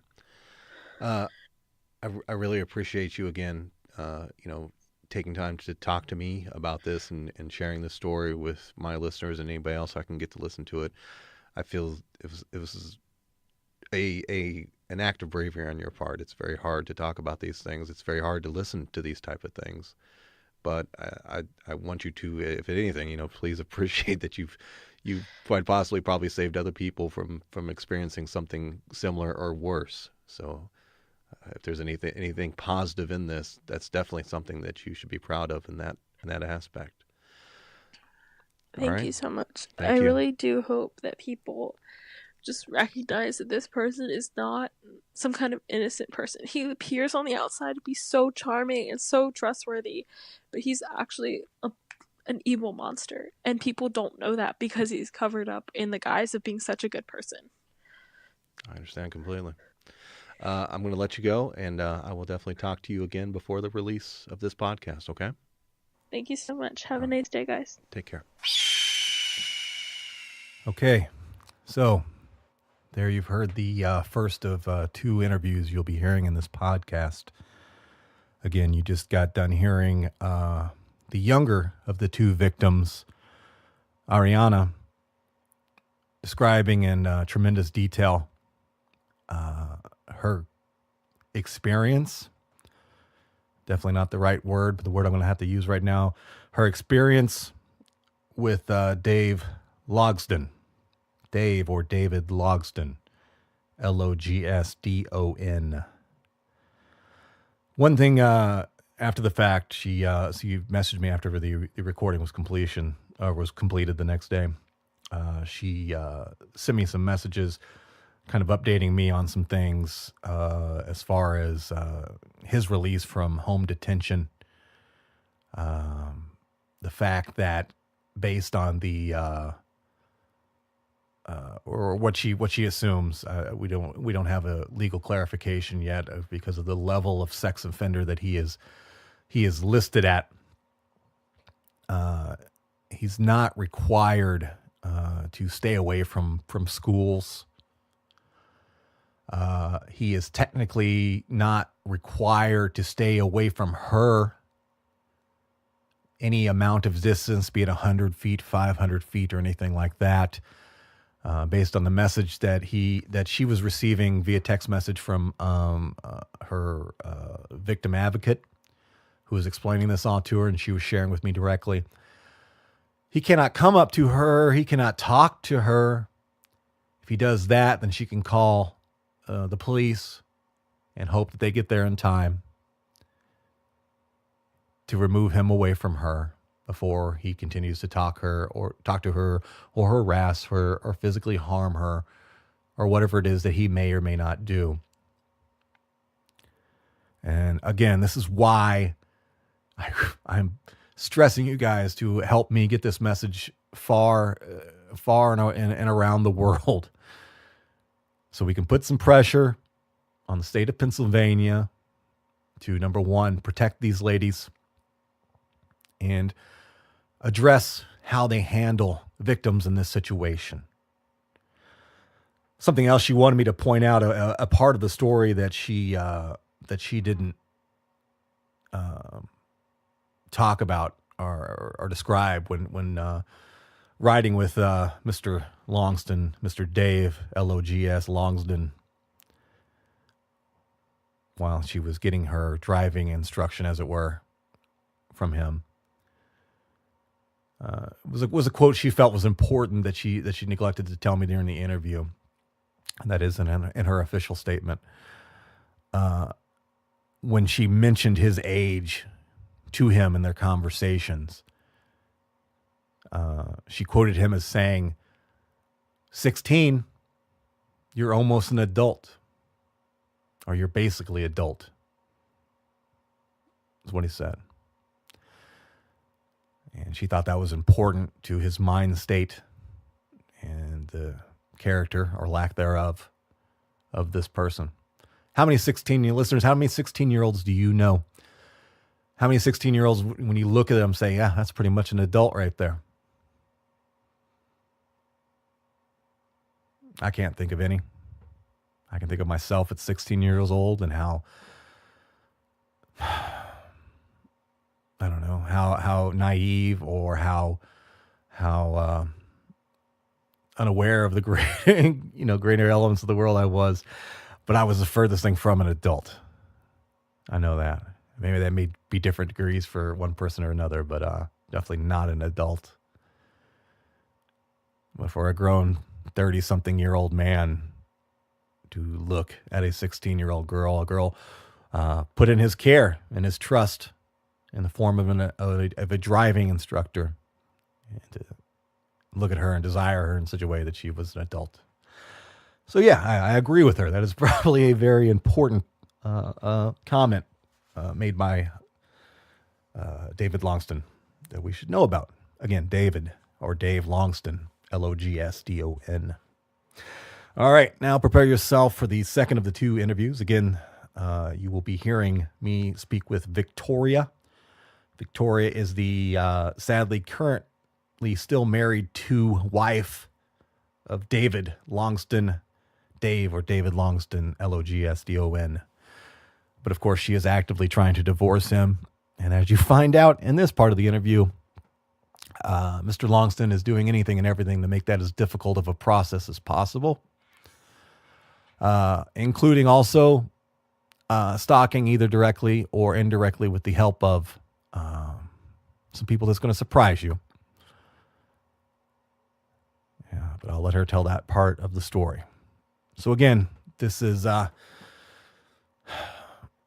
guess if you were to rate it, slightly less graphic, but still there's going to be some elements within this that are going to describe some sexual assaults. And again, I want to put that warning out there and allow you to prepare yourself. So this is the second interview of this episode, entitled, I Was Sodomized by Convicted Sex Offender, David Logsdon. Let's go. Okay, Victoria, can you start by just telling me your relationship to Dave and who he is? Sure. Dave is my husband. Okay. I've been trying to get divorced since July, but the laws in Pennsylvania are antiquated. Okay. So I haven't seen him since the protection order hearing. We've been separated since July, but he is still legally my husband. Okay. What is his former employment and current employment, I guess, if you know that? He was a correctional officer for 5 years. Then he did some random stuff. Then I paid $5,000 actually to put him through the police academy because that was always his dream. So he was a police officer for a little over a year. Then he was a driving instructor and manager at that location, and now he's a nighttime security guard at a book warehouse. Okay. To establish a little bit of character, a little bit of background on Dave, can you tell me the story of why he's no longer a correction officer, what happened in that capacity of that job? He's no longer a correctional officer because he quit. Actually, when we started dating, he moved across the country with me, so that's why he quit that job. He was fired from being a police officer. He pulled over a female and then went on social media and looked her up and reached out to her, and she took offense to it and filed a formal complaint against him for using his power as a police officer to look her up on social media and talk to her. So they ended up extending his probation. When you're a new officer, you're on probation for a year.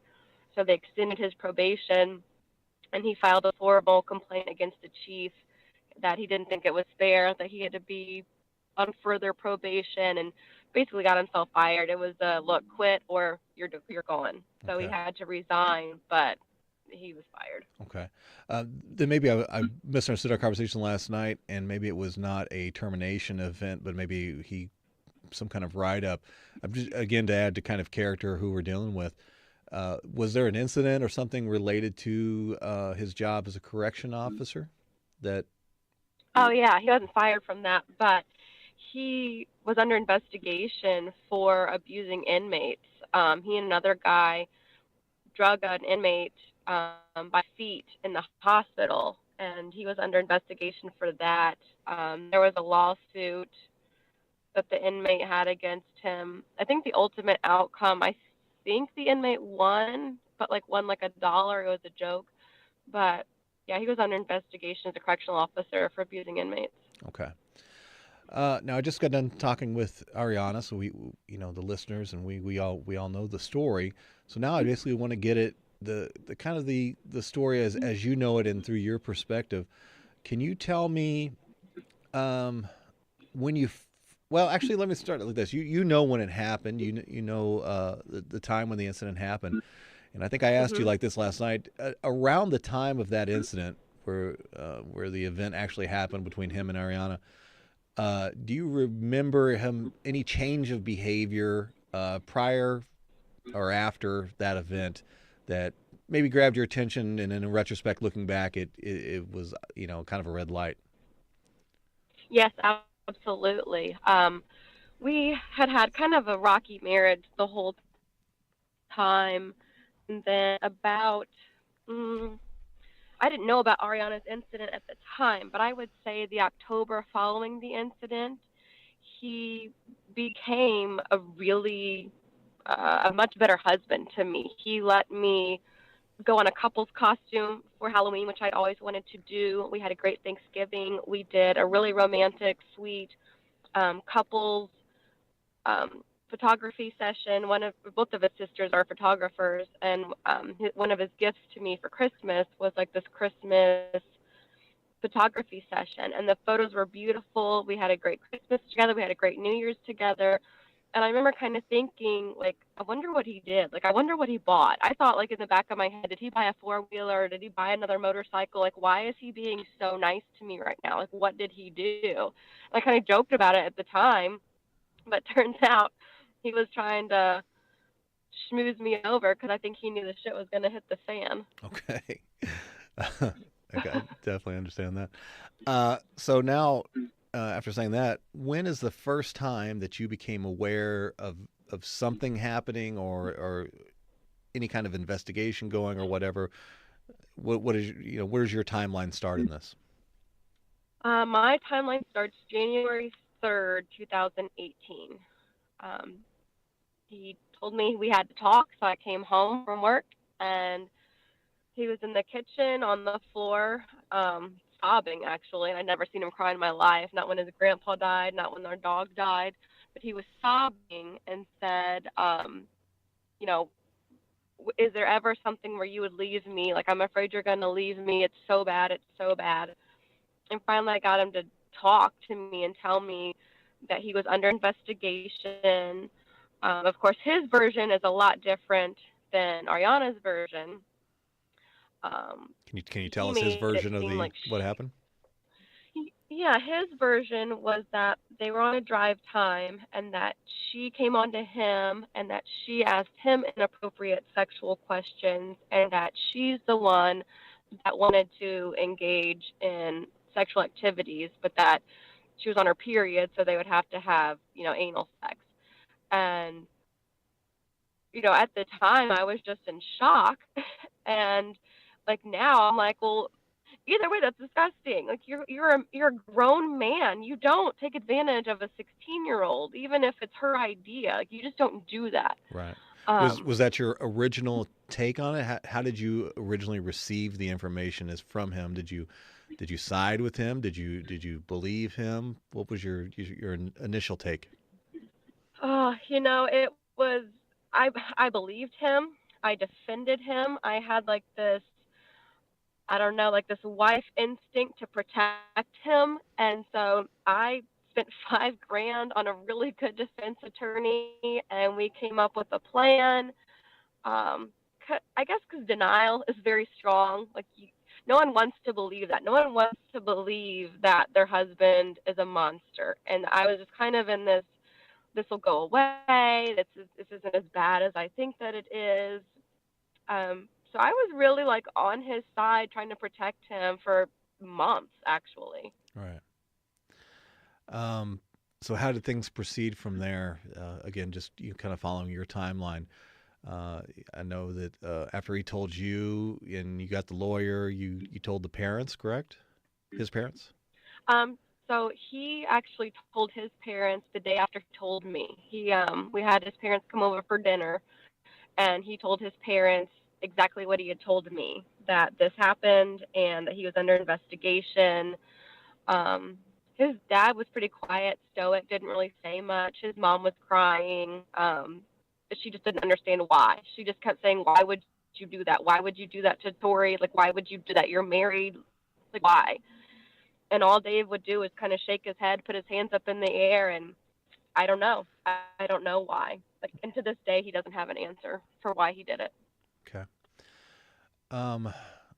As things progressed and based on Ariana's interview, they started out with an administrative investigation that ended up into a criminal investigation. Were you kept in the loop? Was he kind of letting you know what was going on with the progression of the investigation as it started out as the administrative one? No, I actually didn't have a clue any of that was going on until in January when he told me. And he said that the incident had happened in July and that he's been under investigation since, I think it was November. So I was pretty pissed that this whole thing had occurred and I knew nothing about it. Like, I was completely blindsided. So he's essentially kind of waited to the last minute of where he couldn't hold back any longer about the investigation. Is that what you're saying? Yes.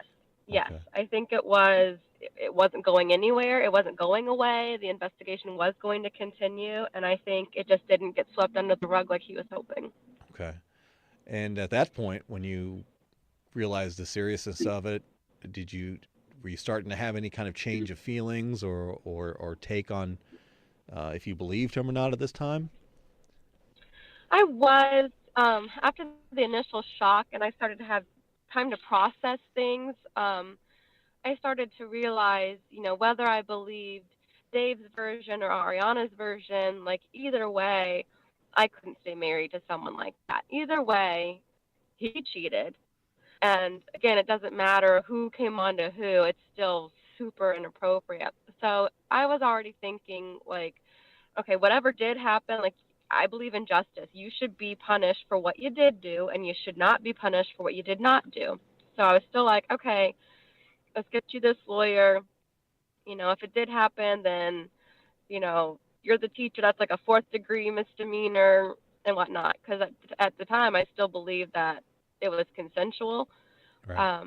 But then once they found his DNA and there was a warrant out for his arrest when the results came back, and I had my neighbors calling me saying there are several armed policemen surrounding your house, like, what's going on? Then You were like, kind of became more real. right. If I'm remembering from last night, you were literally at a movie, right, or something. You were attending some kind of event. Yeah. Okay. I love to take myself on dates, and Right. so I was at the movie theater watching Mamma Mia 2, Right. and I had to leave the theater to see what the heck was going on at my house. When I got home, the police were already gone. But they had entered your neighbor home and searched your home and all that. No, they didn't come in, but as soon as I got there, and I forgot this last night, my neighbor, who's amazing, she came over and she said they showed us a picture of Dave and asked us if we saw him, if we knew him, and if we saw him to call 911 immediately. Wow. So that kind of put things in a new light. Okay. And where was Dave during when this was going down? Dave was on a overnight camping trip, rafting, river water rafting, with three of his friends who are police officers. They all went to the police academy together. Okay. Now we're going to come back to that real fast, but just to kind of finish up your thought, it was kind of at this point with the investigation and the cops coming to your house. This is where you started to have the change, and that was all correct, right? As far as taking a side or Yes. defending him. Mhm. Because again, that that denial is so strong. So it's not until you're literally hit in the face with reality that you can't hide anymore. You can't hide from the truth anymore. Right. So And he your turned guys' himself in a few days later. and your guys' marriage was how long at this point? How long have you been married? We had been married for 6 years 6 years. So at that point. some substantial time put in. So Yes. understandable from that point. So go ahead and continue with what you're getting ready to say. Oh, he turned himself in, and he spent one night in jail. And I went to the bond hearing the next morning with his parents. I think his parents were there. His brother was there, and I think one of his sisters was there. Um, and it wasn't until I heard the official charge against him and saw him on the video monitor in the jail cell wearing orange that whatever I was trying to hide behind just shattered. And in Okay. that moment, in that courtroom, I was done, just completely done with believing the lies and the lie that I was trying so hard to hold on to. Gotcha. Just to backtrack for a minute before we proceed, when he was on that,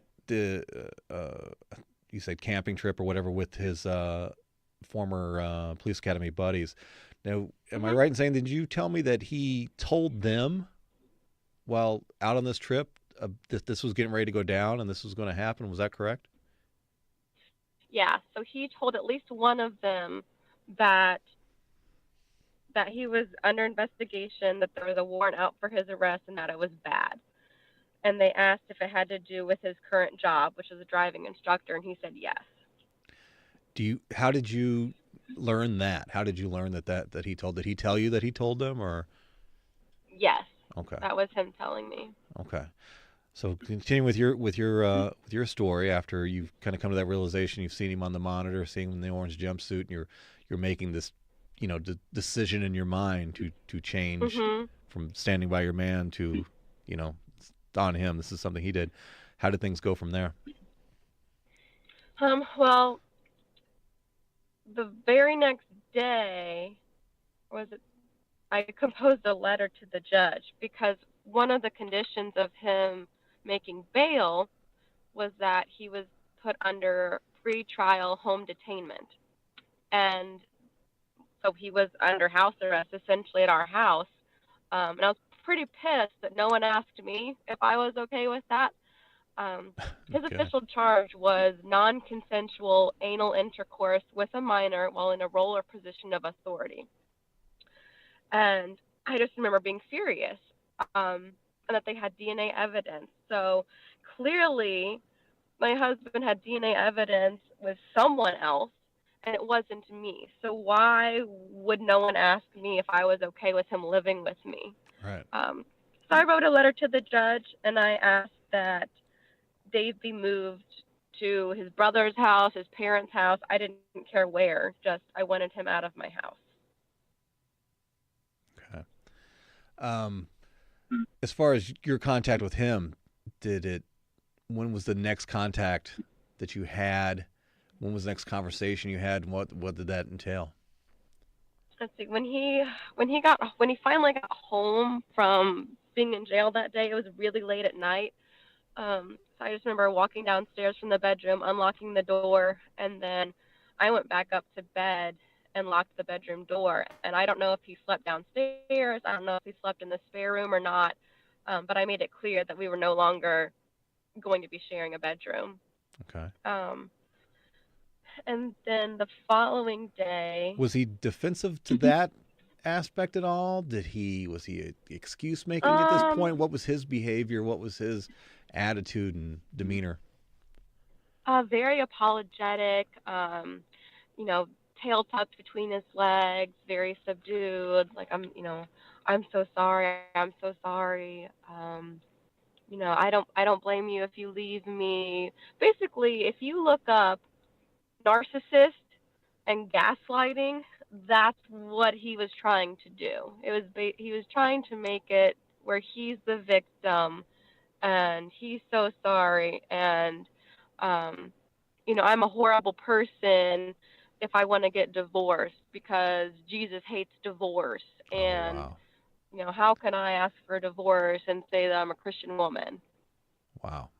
So, So just dumping and it he all on loves your to plate. throw his he loves to throw his belief in God into everything, and that kind of made me mad, to tell you the truth, because I am a strong, devout Christian follower, Okay.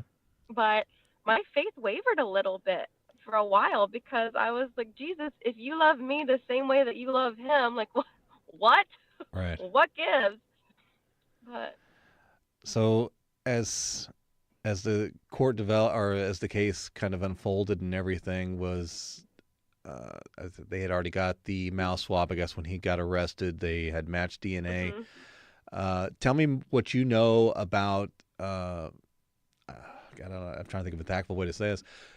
His area in the stairwell, where the yes. events happened with Ariana. What did you later find out in regards to other things he was doing there?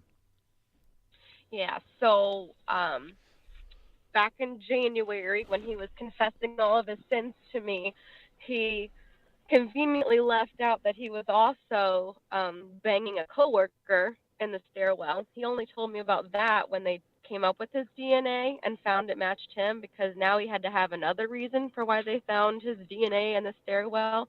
Apparently, he had a very lengthy affair with a female coworker, and that's where they would hook up, is in the stairwell. Okay. Was it?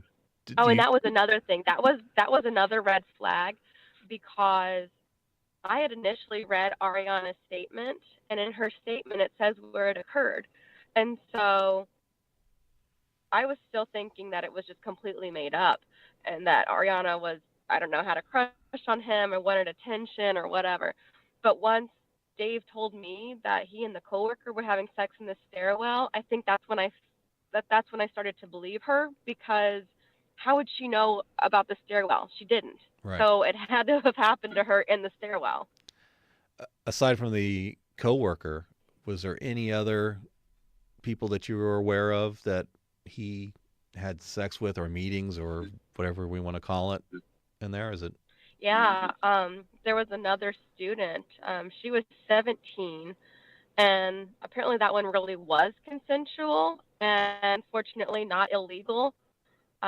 She refused to come forward because apparently she doesn't view herself as a victim, because she wanted to have sex with Dave, and they actually met at the driving school at least 3 times that he confessed to me, and that they would hook up. At the driving school, there was an empty office suite next door that apparently they were renovating, and that's where they would meet, in this empty office suite, and that's where they would have sex. Okay. At what time or what point, or what led to the decision that you wanted to officially file for divorce, and how did you present that to him? And tell me about that part of the story.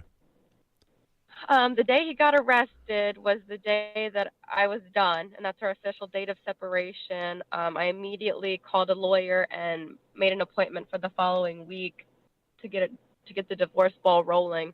Um, Unfortunately, while all this was going on, he had hired a new lawyer who was like a friend of his mom, or this lawyer, her name's Rini. She and Dave's mom went to high school together, and she's like this big shot lawyer that'd been on, like, what is it, Nancy Grace or whatever these top shot lawyer shows are. Okay. So they hired her instead because they liked her better than his other lawyer. And unfortunately, she got wind of the letter that I wrote to the judge and called him. It was a Friday evening, and she put Dave on speakerphone, or Dave put her on speakerphone, and she demanded that I tell her what was in the letter, what had I done, this, that, and the other. And so at this point, Dave realized what I had done and that I was no longer going to be this little mouse housewife and that I was going to share the information that I knew. Um, and that's when ultimately um, he scared the crap out of me. I thought he was going to beat the shit out of me. I had to barricade myself until he left the immediate room. And I told him, like, if you don't go downstairs, I'm calling 911. And then I heard him go downstairs. I grabbed my little dog and I ran next door to my neighbor's house. And I stayed with her until he went to work Sunday night. Can you give me some more detail of his behavior when you shut yourself, as much as you're comfortable with, of course, of what he was doing? Was he physical threats? Was he trying to intimidate you? What was he saying? Anything that you're comfortable with saying? Could you just paint a more clear picture? Oh yeah, I mean he was furious. He was screaming at me, telling me that I'm a stupid bitch, and why couldn't I keep my fucking mouth shut, and what was my problem, and just completely just furious at me. And at this point, he doesn't even know what the letter says. He just thinks I don't know what he thinks at that point. But it was terrifying. He knows martial arts. We had multiple handguns in the house. I had no idea what to think. Just that I had to leave. Okay. So when he left, and then you were able to, get out of the room, and then I think you said you went to your neighbor's house, right? Mhm. What was your next step, your next plan to deal with this? I tried to get a protective order against him. Um, so I went to a local like women's organization that helps you in these situations, and they put you with an advocate, and then they have a lawyer pro bono help you get a protective order. Unfortunately, that lawyer, I don't know if she was just ignorant of the laws or lazy or if I just got a dud, but she said that my case would not win in court because she knew the judges in the area, and the judge would just say, "Well, he's on home detainment. Don't go home and you'll be safe." So that was my legal advice was, well, don't go home. Right. Keeping in mind I don't have any family within 13 hours of where I was currently living. But they offered me a space at the women's shelter. So that was a big slap in the face. Yeah. I'm a homeowner. I have a master's degree. I'm successful in my career. And my only option at that moment was to stay in a women's shelter. Did you attempt to find any, like, a second opinion? I guess would be the way to say it. Was there anywhere else that you could have turned to, or attempted to turn to? At that time, no. At that time, I didn't realize that there was any other option. Um, but let's see. I guess fast forward in time, I was actively helping at this point the state's attorney's office and the prosecution. No one asked me to talk. I demanded to be seen, actually, that I wanted the truth, or at least what I had heard from Dave. Like, I wanted that to be known that, this incident did happen. And if he's lying about it so far, then I think he's lying about everything. Like, I told the state's attorney's office, I'm like, I think Ariana's story is absolutely true. Like, he confessed this part to me and the other student and the coworker. And so at that point, in Dave's mind, he was only in trouble because I didn't keep my mouth shut. It had nothing to do with what he had done. It was the fact that I shared his story. Okay. And so he and his entire family were just furious. Um, he was found guilty in January of this year, and he threatened me in the parking lot. So I tried the hearing, and so I tried to get a protective order again. Can you? Are you comfortable telling us what the exact threat was, or maybe not verbatim, but in generalization? Oh yeah, he sent me a meme of Conor McGregor, and it said something like "You'll do fucking nothing," but I think it was supposed to be in Conor McGregor's accent. Right. And he was basically like, I will fucking destroy you. your friends are going to need to set you up a GoFundMe page when I'm through with you. And GoFundMe pages, that's like when you can't pay your hospital bills or someone needs a kidney transplant. So I'm like, great, you're going to beat me to death and I'm going to have to get a GoFundMe page to pay my medical bills. I'm like, fantastic. So I tried to get a protective order again. And at this point, he's still under pretrial house arrest at his brother's house. And so I got the same thing. Well, you're safe because he's at his brother's house. And I even had video evidence that he had been to my house when he wasn't supposed to.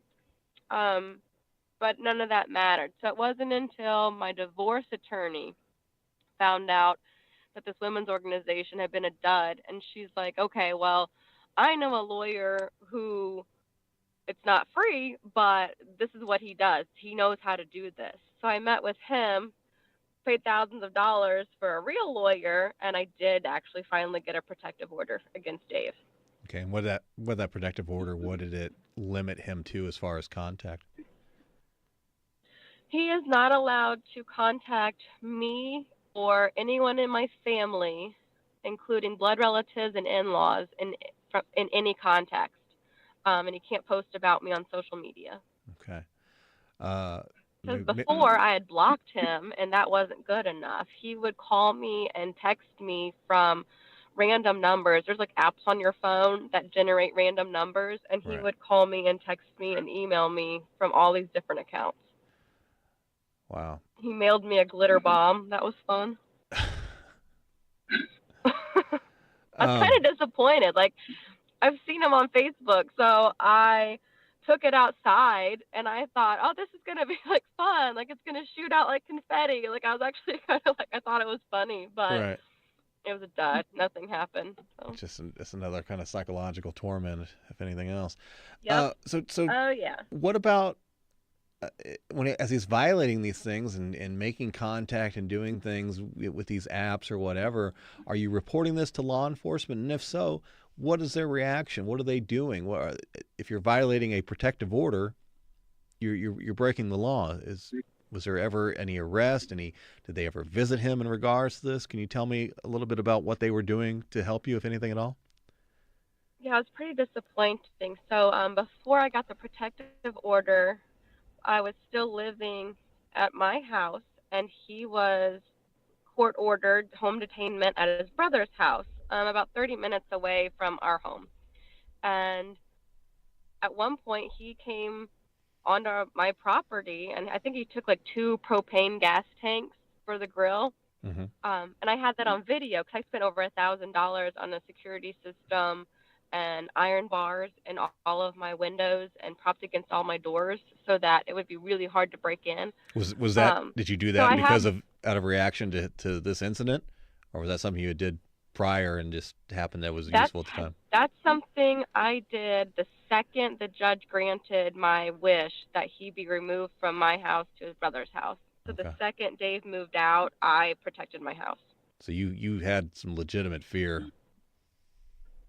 Oh yeah. Okay. Oh, without a doubt, because he's very vindictive, and he'll sit and stew and come up with a plan. He's not as smart as he thinks he is, but he's not stupid either.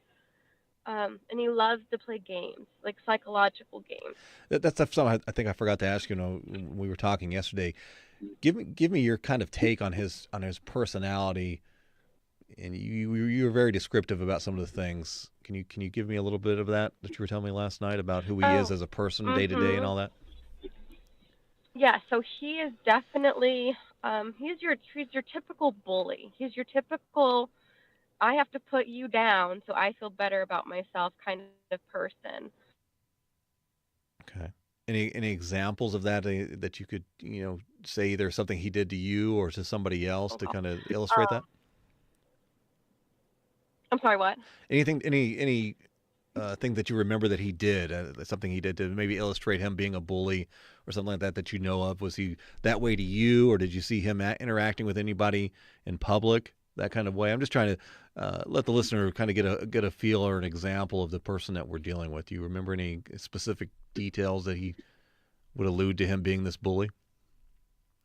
He would always talk about people's physical appearance. Like we would be out at a mall and he would be like, "Oh my God, look how fat that girl is," or, "Ew, that guy's hair is so dirty." Like he was just very judgmental of other people. And then I can't tell you how many times he's been banned on Facebook for saying horrible, horrible things to random strangers.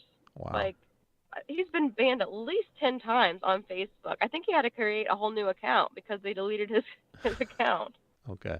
Yeah, that's what I was looking for. Something to kind of let us know who we were dealing with. I think everybody kind of knows somebody at least on that spectrum. So this is where it gets kind of ugly for you. Hmm. Is the divorce proceedings and all that stuff. Can you kind of tell me about your struggles and what the process has been as far as getting, filing for the divorce and the point that you're actually having to pay a form of alimony to him? Can you let us know about that? Yeah. So in Pennsylvania, it does not matter who did what. If you make more money than your spouse, you have to pay your spouse money throughout the divorce if they file for it. It's called alimony pendente light, Okay. and it's a form of spousal support, and it's meant for like old school housewives with no means of money, Right. and it's meant to protect women who are stuck in a bad marriage to where their husband has to pay for them to get a lawyer and get out of that marriage. But unfortunately, people abuse the system. Um, so they literally take my income information, his income information. I think I got a tax break, or not a tax break, but I think I got like a credit because I pay for the mortgage, I paid for both cars, I pay for everything. Um, but the calculations came out to where I was going to have to pay him a little over $1,700 a month the whole time I'm trying to get divorced. Okay. And you told me something else. He part of the, I guess, the restriction of the divorce process was nobody was supposed to sell any property or anything, but he violated it as well. Can you tell me that story again? Oh yeah, he sold our motorcycle. Right. I think 8 grand or something like that. I didn't see a penny. Right. And Yep. then without a vehicle, Oh, and what? I was so he sold his motorcycle and then cried and complained to the judge that now he didn't have a form of transportation. So since both cars were in my name, I was court ordered to give him one of my vehicles. I still had to pay insurance on it. I still had to pay to have it registered. Complete shit show. So you're Pennsylvania. giving him money and you're funding his transportation, all while trying to stay away from him, and he's making the difficult or the divorce process as difficult as possible. Am I understanding that correct? Exactly. Okay. Yep. And he kept stalking the house. He kept harassing me. He kept sending me pictures of him um, driving by the house. He would send me pictures of if I had any visitors over, he would send me their license plates and send me information about who they were. Like, oh, I see so and so's at the house. He would let me know when I was home, when I wasn't home, where I was, who I was with. So I actually ended up leaving my house because I was so terrified that not only was he breaking his pretrial like bail stuff, no one cared or nothing was being done about it. Like nothing ever happened. Right. So I did report it to the local police, but unfortunately, him coming onto my property was not illegal in Pennsylvania. It violated his Maryland criminal terms, but there was nothing the local cops could do because it wasn't illegal in Pennsylvania. Wow. Now you So it was mentioned just that a nightmare. he was getting some assistance as far as the kind of the tracking and stalking, and I don't know what you can say and or confirm, but can you talk about any of that at all about some of the people that were helping him or our guests actually still helping him to a degree? Yeah, I don't know if they're still friends, but at the time, he was still friends with one of the local county police officers. His name's Kyle. Okay. And good old Kyle would let Dave know if I was where I said I would be. Because Dave, he's just weird. He would demand to know where I was, um, and would not stop calling and asking me. So I would say, "Oh my God, fine, I'm at this person's house." And so then he would have his buddy Kyle drive by at work while on duty and see if I was really at that person's house, and then report to Dave on, nope, my car's not there. She's lying. And I asked you last night if you had contacted the department that Kyle works for, and if there was any kind of I don't know if you could file some kind of report against him for his involvement or anything like that. And I think you told me you did try to do that. Can you let me know what went down and how they addressed that? No, there's just no proof. I can't prove that he drove by her house in an unofficial capacity because the whole county is his jurisdiction. So there's no way to prove that it's true. Right. He could just say, yeah, well, I drove by there, but it was for something else, or just normal transit. So just so the listeners know, you're still legally married to this fine fellow, right? Yep, I'm still legally married to him. I'm still not in my house. Right. You're still not. I thought you went back. No, so you're still not in your house. Nope, still not in my house. Let's see, because of him, just from the divorce and protective order alone, I think I've spent over $20,000 and counting to try to just get divorced and get a protective order against him. Okay. And are you still paying money to him as well? Is that? No, I didn't do it on purpose, but my lawyer first found a loophole and got it continued, and so I didn't have to start paying him. And then by the time the next court date came, I had just had a complete mental breakdown where I couldn't function. And it's kind of embarrassing to admit because I always thought I was just like this strong woman. But at some point, I couldn't function. I had major, major depression, which I've never had in my life. I'm a pretty happy person. But I ended up having to get on like medication to help me sleep, medication just to get out of bed in the morning. Like true depression where you struggle to get out of bed, you struggle to brush your teeth, you struggle to take a shower. Forget about eating. Like eating is not even a thing. And I just couldn't function. So I actually went on disability and FMLA at work. Just I could only work like 1 day a week physically, and as a result, the whole alimony thing got dropped because I was no longer making all of this money. Wow. So it wasn't on purpose, but if any listeners are going through this, just have a mental breakdown, try to die a couple times, and then you don't have to pay your abuser money. That's all you got to do. Is there anything? All you got to do, try to die a little bit. Is there anything else that you can add to the overall narrative, the overall story here, or that you want to add at all that I forgot to ask you about, or that you think is important? I don't think we talked about the sexual assaults. Oh, okay.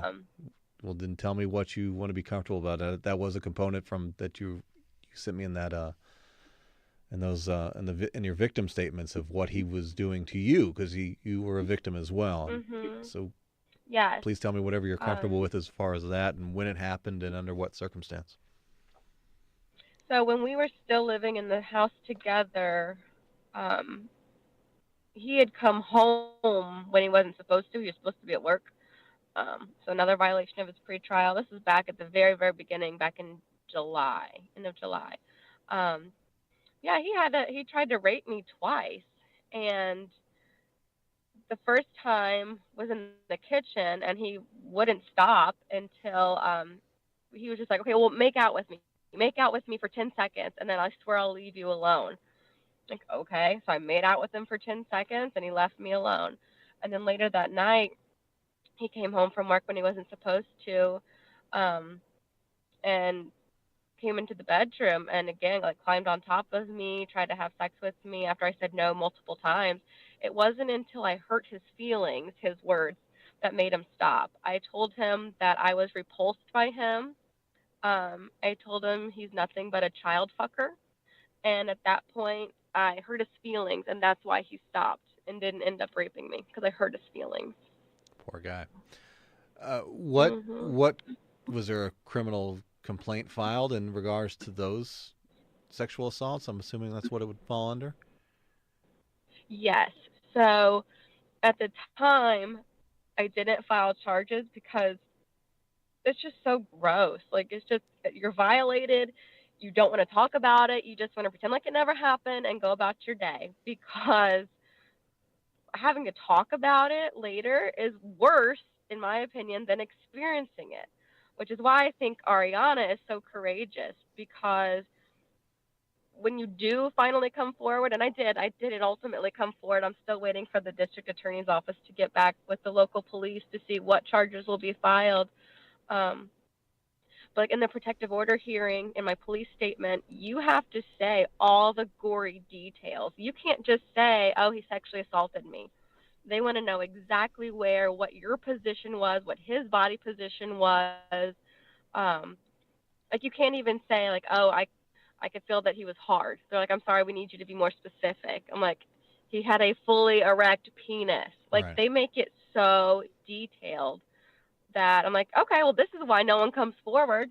Like, I'd rather, if I was a rape victim or Ariana, I would rather pretend like it never happened, because, you have to say in court in front of all these strangers and people that like, these horrible, horrible things. And it's disgusting. Ooh, do you have a time frame of when the prosecutor is going to make a decision on filing charges or not, and if so, what kind of charges? Are you kept in the loop at all, or are you just kind of like in this holding pattern, waiting for them to decide to actually do their job? I'm in a holding pattern. Okay. I call every once in a while to see if there's any updates, and the police say they still haven't heard back. And like, at this point, I'm just not. I have zero faith in the system anymore. Zero faith. Um, with everything that's happened to me, and Dave has not been held accountable for anything. Doesn't He seem got like it. a joke sentence of, 1 more year home detainment for what he did to that child. And so, no, I'm not hopeful at all. He'll completely get away with what he did to me. Well, I do hope, and I think I'm understanding it correctly, that if his charges are pressed against him and he is found guilty regarding the assault on you, then he's got 15 years still over his head. Am I right? Is that? Yeah, that's the joke that Judge Stansfield put out there. It was oh, well, this is a very serious case, but it's your first offense. So, well, you're on home detainment, but put one toe out of line, young man, and you're going to jail for 15 years. Like, it's a joke. That same judge, I was in the courthouse, and that same judge sentenced a drunk driver that killed a man to a year of home detainment. Oh, 6 months. 6 months home detainment. So that judge is a joke and needs to go. Wow. Well, hopefully this podcast will maybe draw enough people's attention, so when it comes time making that decision, it will maybe There help you in some kind go. of way. Carroll County, Maryland, Judge Stansfield. Gotta go. There we go. That could be we can run a campaign against him. But in wrapping up here, is there anything else that I left out, or do you have anything, just personal commentary that you want to share about the whole event or how it pertains to you specifically? Honestly, I think that Dave's defense attorney, I feel like she should be disbarred. She flat out lied. She lied in court. She lied at my protective order hearing. They paid her close to $1,800 to show up as a witness to my protective order hearing, and flat out lied, completely lied about me, about Dave and I's interactions. I think she's pure evil. When I was at one of the hearings, initially, while I was still kind of cordial with Dave, at one of the hearings, the prosecutor was reading Ariana's victim statement, and she became emotional and left the courthouse. And the lawyer Rini was like, "God, what a fucking drama queen! Like, she's so dramatic," and just made fun of her, made fun of this child who was in tears listening to what had happened to her. So I think she's a vile woman, and I think she needs disbarred. Right. I don't know how you could represent someone like Dave. Um, at some point, he was trying to tell me how it didn't mean anything. He referred to her as a cum dumpster, was his exact phrase. Talking about So he Ariana? takes, mm-hmm, Okay. he takes no responsibility for what he did. He doesn't think he did anything wrong. Um, my lawyer for the protective order was terrified for me. He flat out said that Dave's the most dangerous kind of person he's ever encountered. It's the ones that truly believe their own lies and don't take responsibility. He says that Dave will definitely do something again to somebody else. That is scary. Well, Yep. I definitely thank you for taking the time to talk to me and being so open and willing to share your story. And I'm going to do my part to get as many people as possible to hear it. So I really can't do nothing at this point other than wish you luck. And I hope that you continue to pursue this, and especially the charges against him. And I hope between you and Ariana that you're able to get this guy off the street or something, man. This is Yes. crazy, a crazy Yes. failure from both you guys. It was just the system had failed you guys, just from what I'm hearing, failed you guys almost at every turn. I wouldn't believe it if I wasn't living it. It's crazy. But again, thank you, and I'll definitely be in contact with you before I release this podcast. Okay. All righty. Thank you so much. Thank you, Victoria. Take care. All right. That concludes the 2 interviews with our 2 guests, our 2 brave guests. Ariana, the younger of the 2 victims, who was 16 years old at the time, and the other victim, Victoria, who again is the current wife, but working very hard to end that marriage. With our centerpiece, I don't know what you want to call this monster, I don't know, the enemy in this tale, the monster of this tale, Dave Logsdon, Dave Logsdon, Logsdon. So yeah, again, one more time, please share this episode. Please draw attention to the story of these 2 women. Please draw attention to the actions and continual actions of Dave Logsdon. Please draw attention to the handling of these sexual assaults, this case of sodomy inflicted on our victims. Please draw attention to that and how the state of Pennsylvania handled it. Laws are laws, and I hope, I'm pretty sure, but I hope that no one within the state of Pennsylvania actively was attempting to try to make things difficult for either of these 2 women. But the laws as they were and as they are has done that.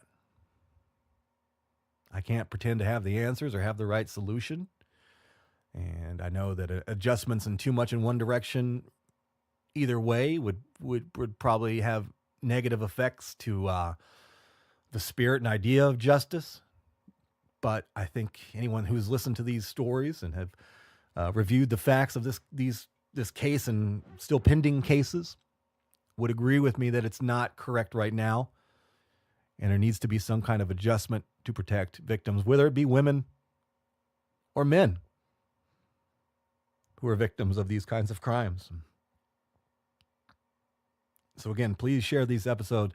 Let everybody you know in the world hear it. Encourage them to share it and expand the listener base. Because I think we all know that attention on issues like these are what gets things done. And it's what gets corrections made. It becomes a point of importance when a lot of people who are voters and or taxpayers draw attention to it.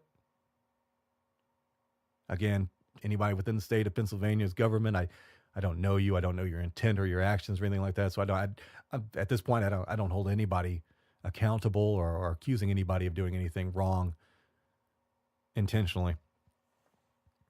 But I do know, based on everything I've been reading and the conversations I've had with these women, that this was not handled correctly and still not being handled correctly. And the public at large is at risk with this gentleman. I'm saying that sarcastically. When this monster is still free to roam. Quick reminder, sentenced to 15 years for sodomizing a 16-year-old child who was under his care. 15 years, 14 years suspended sentence with an immediate consideration for home detention. How immediate?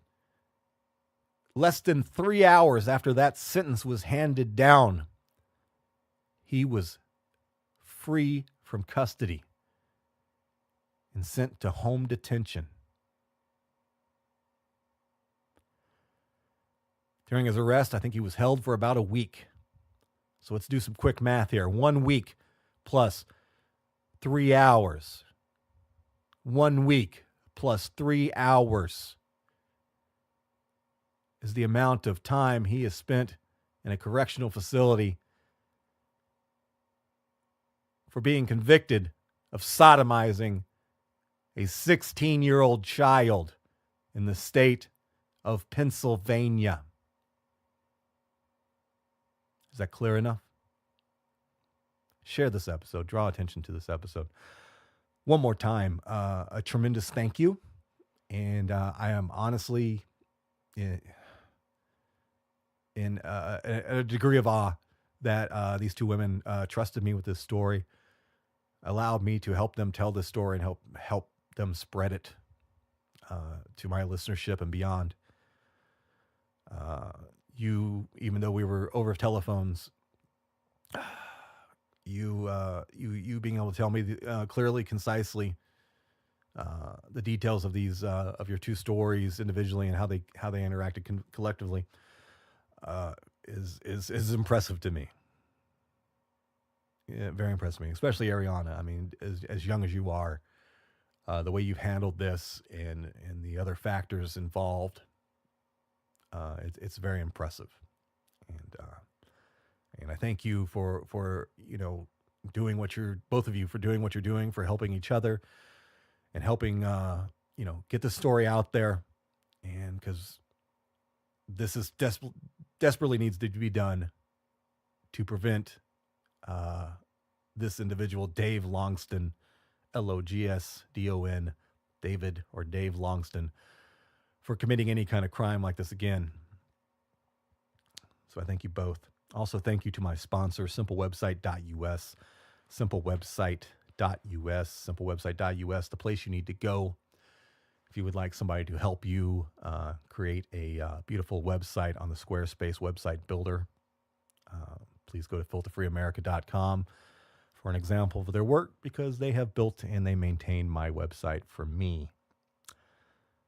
I love you, listeners. I love every single one of you. I appreciate your support, and I hope that you appreciate this episode to the degree that I do, and look at it as the importance that I do. This is an important story you're not going to get anywhere else, at least not with this detail and this direct connection to the victims involved. This is truly, honestly, the most important piece of media I've ever created in my 8 years of podcasting and radio. So it's important to me from that aspect, but it's also important to me that it is a tool to help these women and any future victims or potential victims out there in the world. Guys, I'm not going to say a little funny sign off here, but I don't know, man. Find somebody that you love. Find somebody close to you that you care about. Give them a hug. Let them know you care about them. If you have anybody in your life who is a victim of a sex crime or assault or a crime of anything committed by another human being, take time to give them a hug. Check in on them. Let them know that you're thinking about them. I'll talk to you guys in the next episode. Thank you.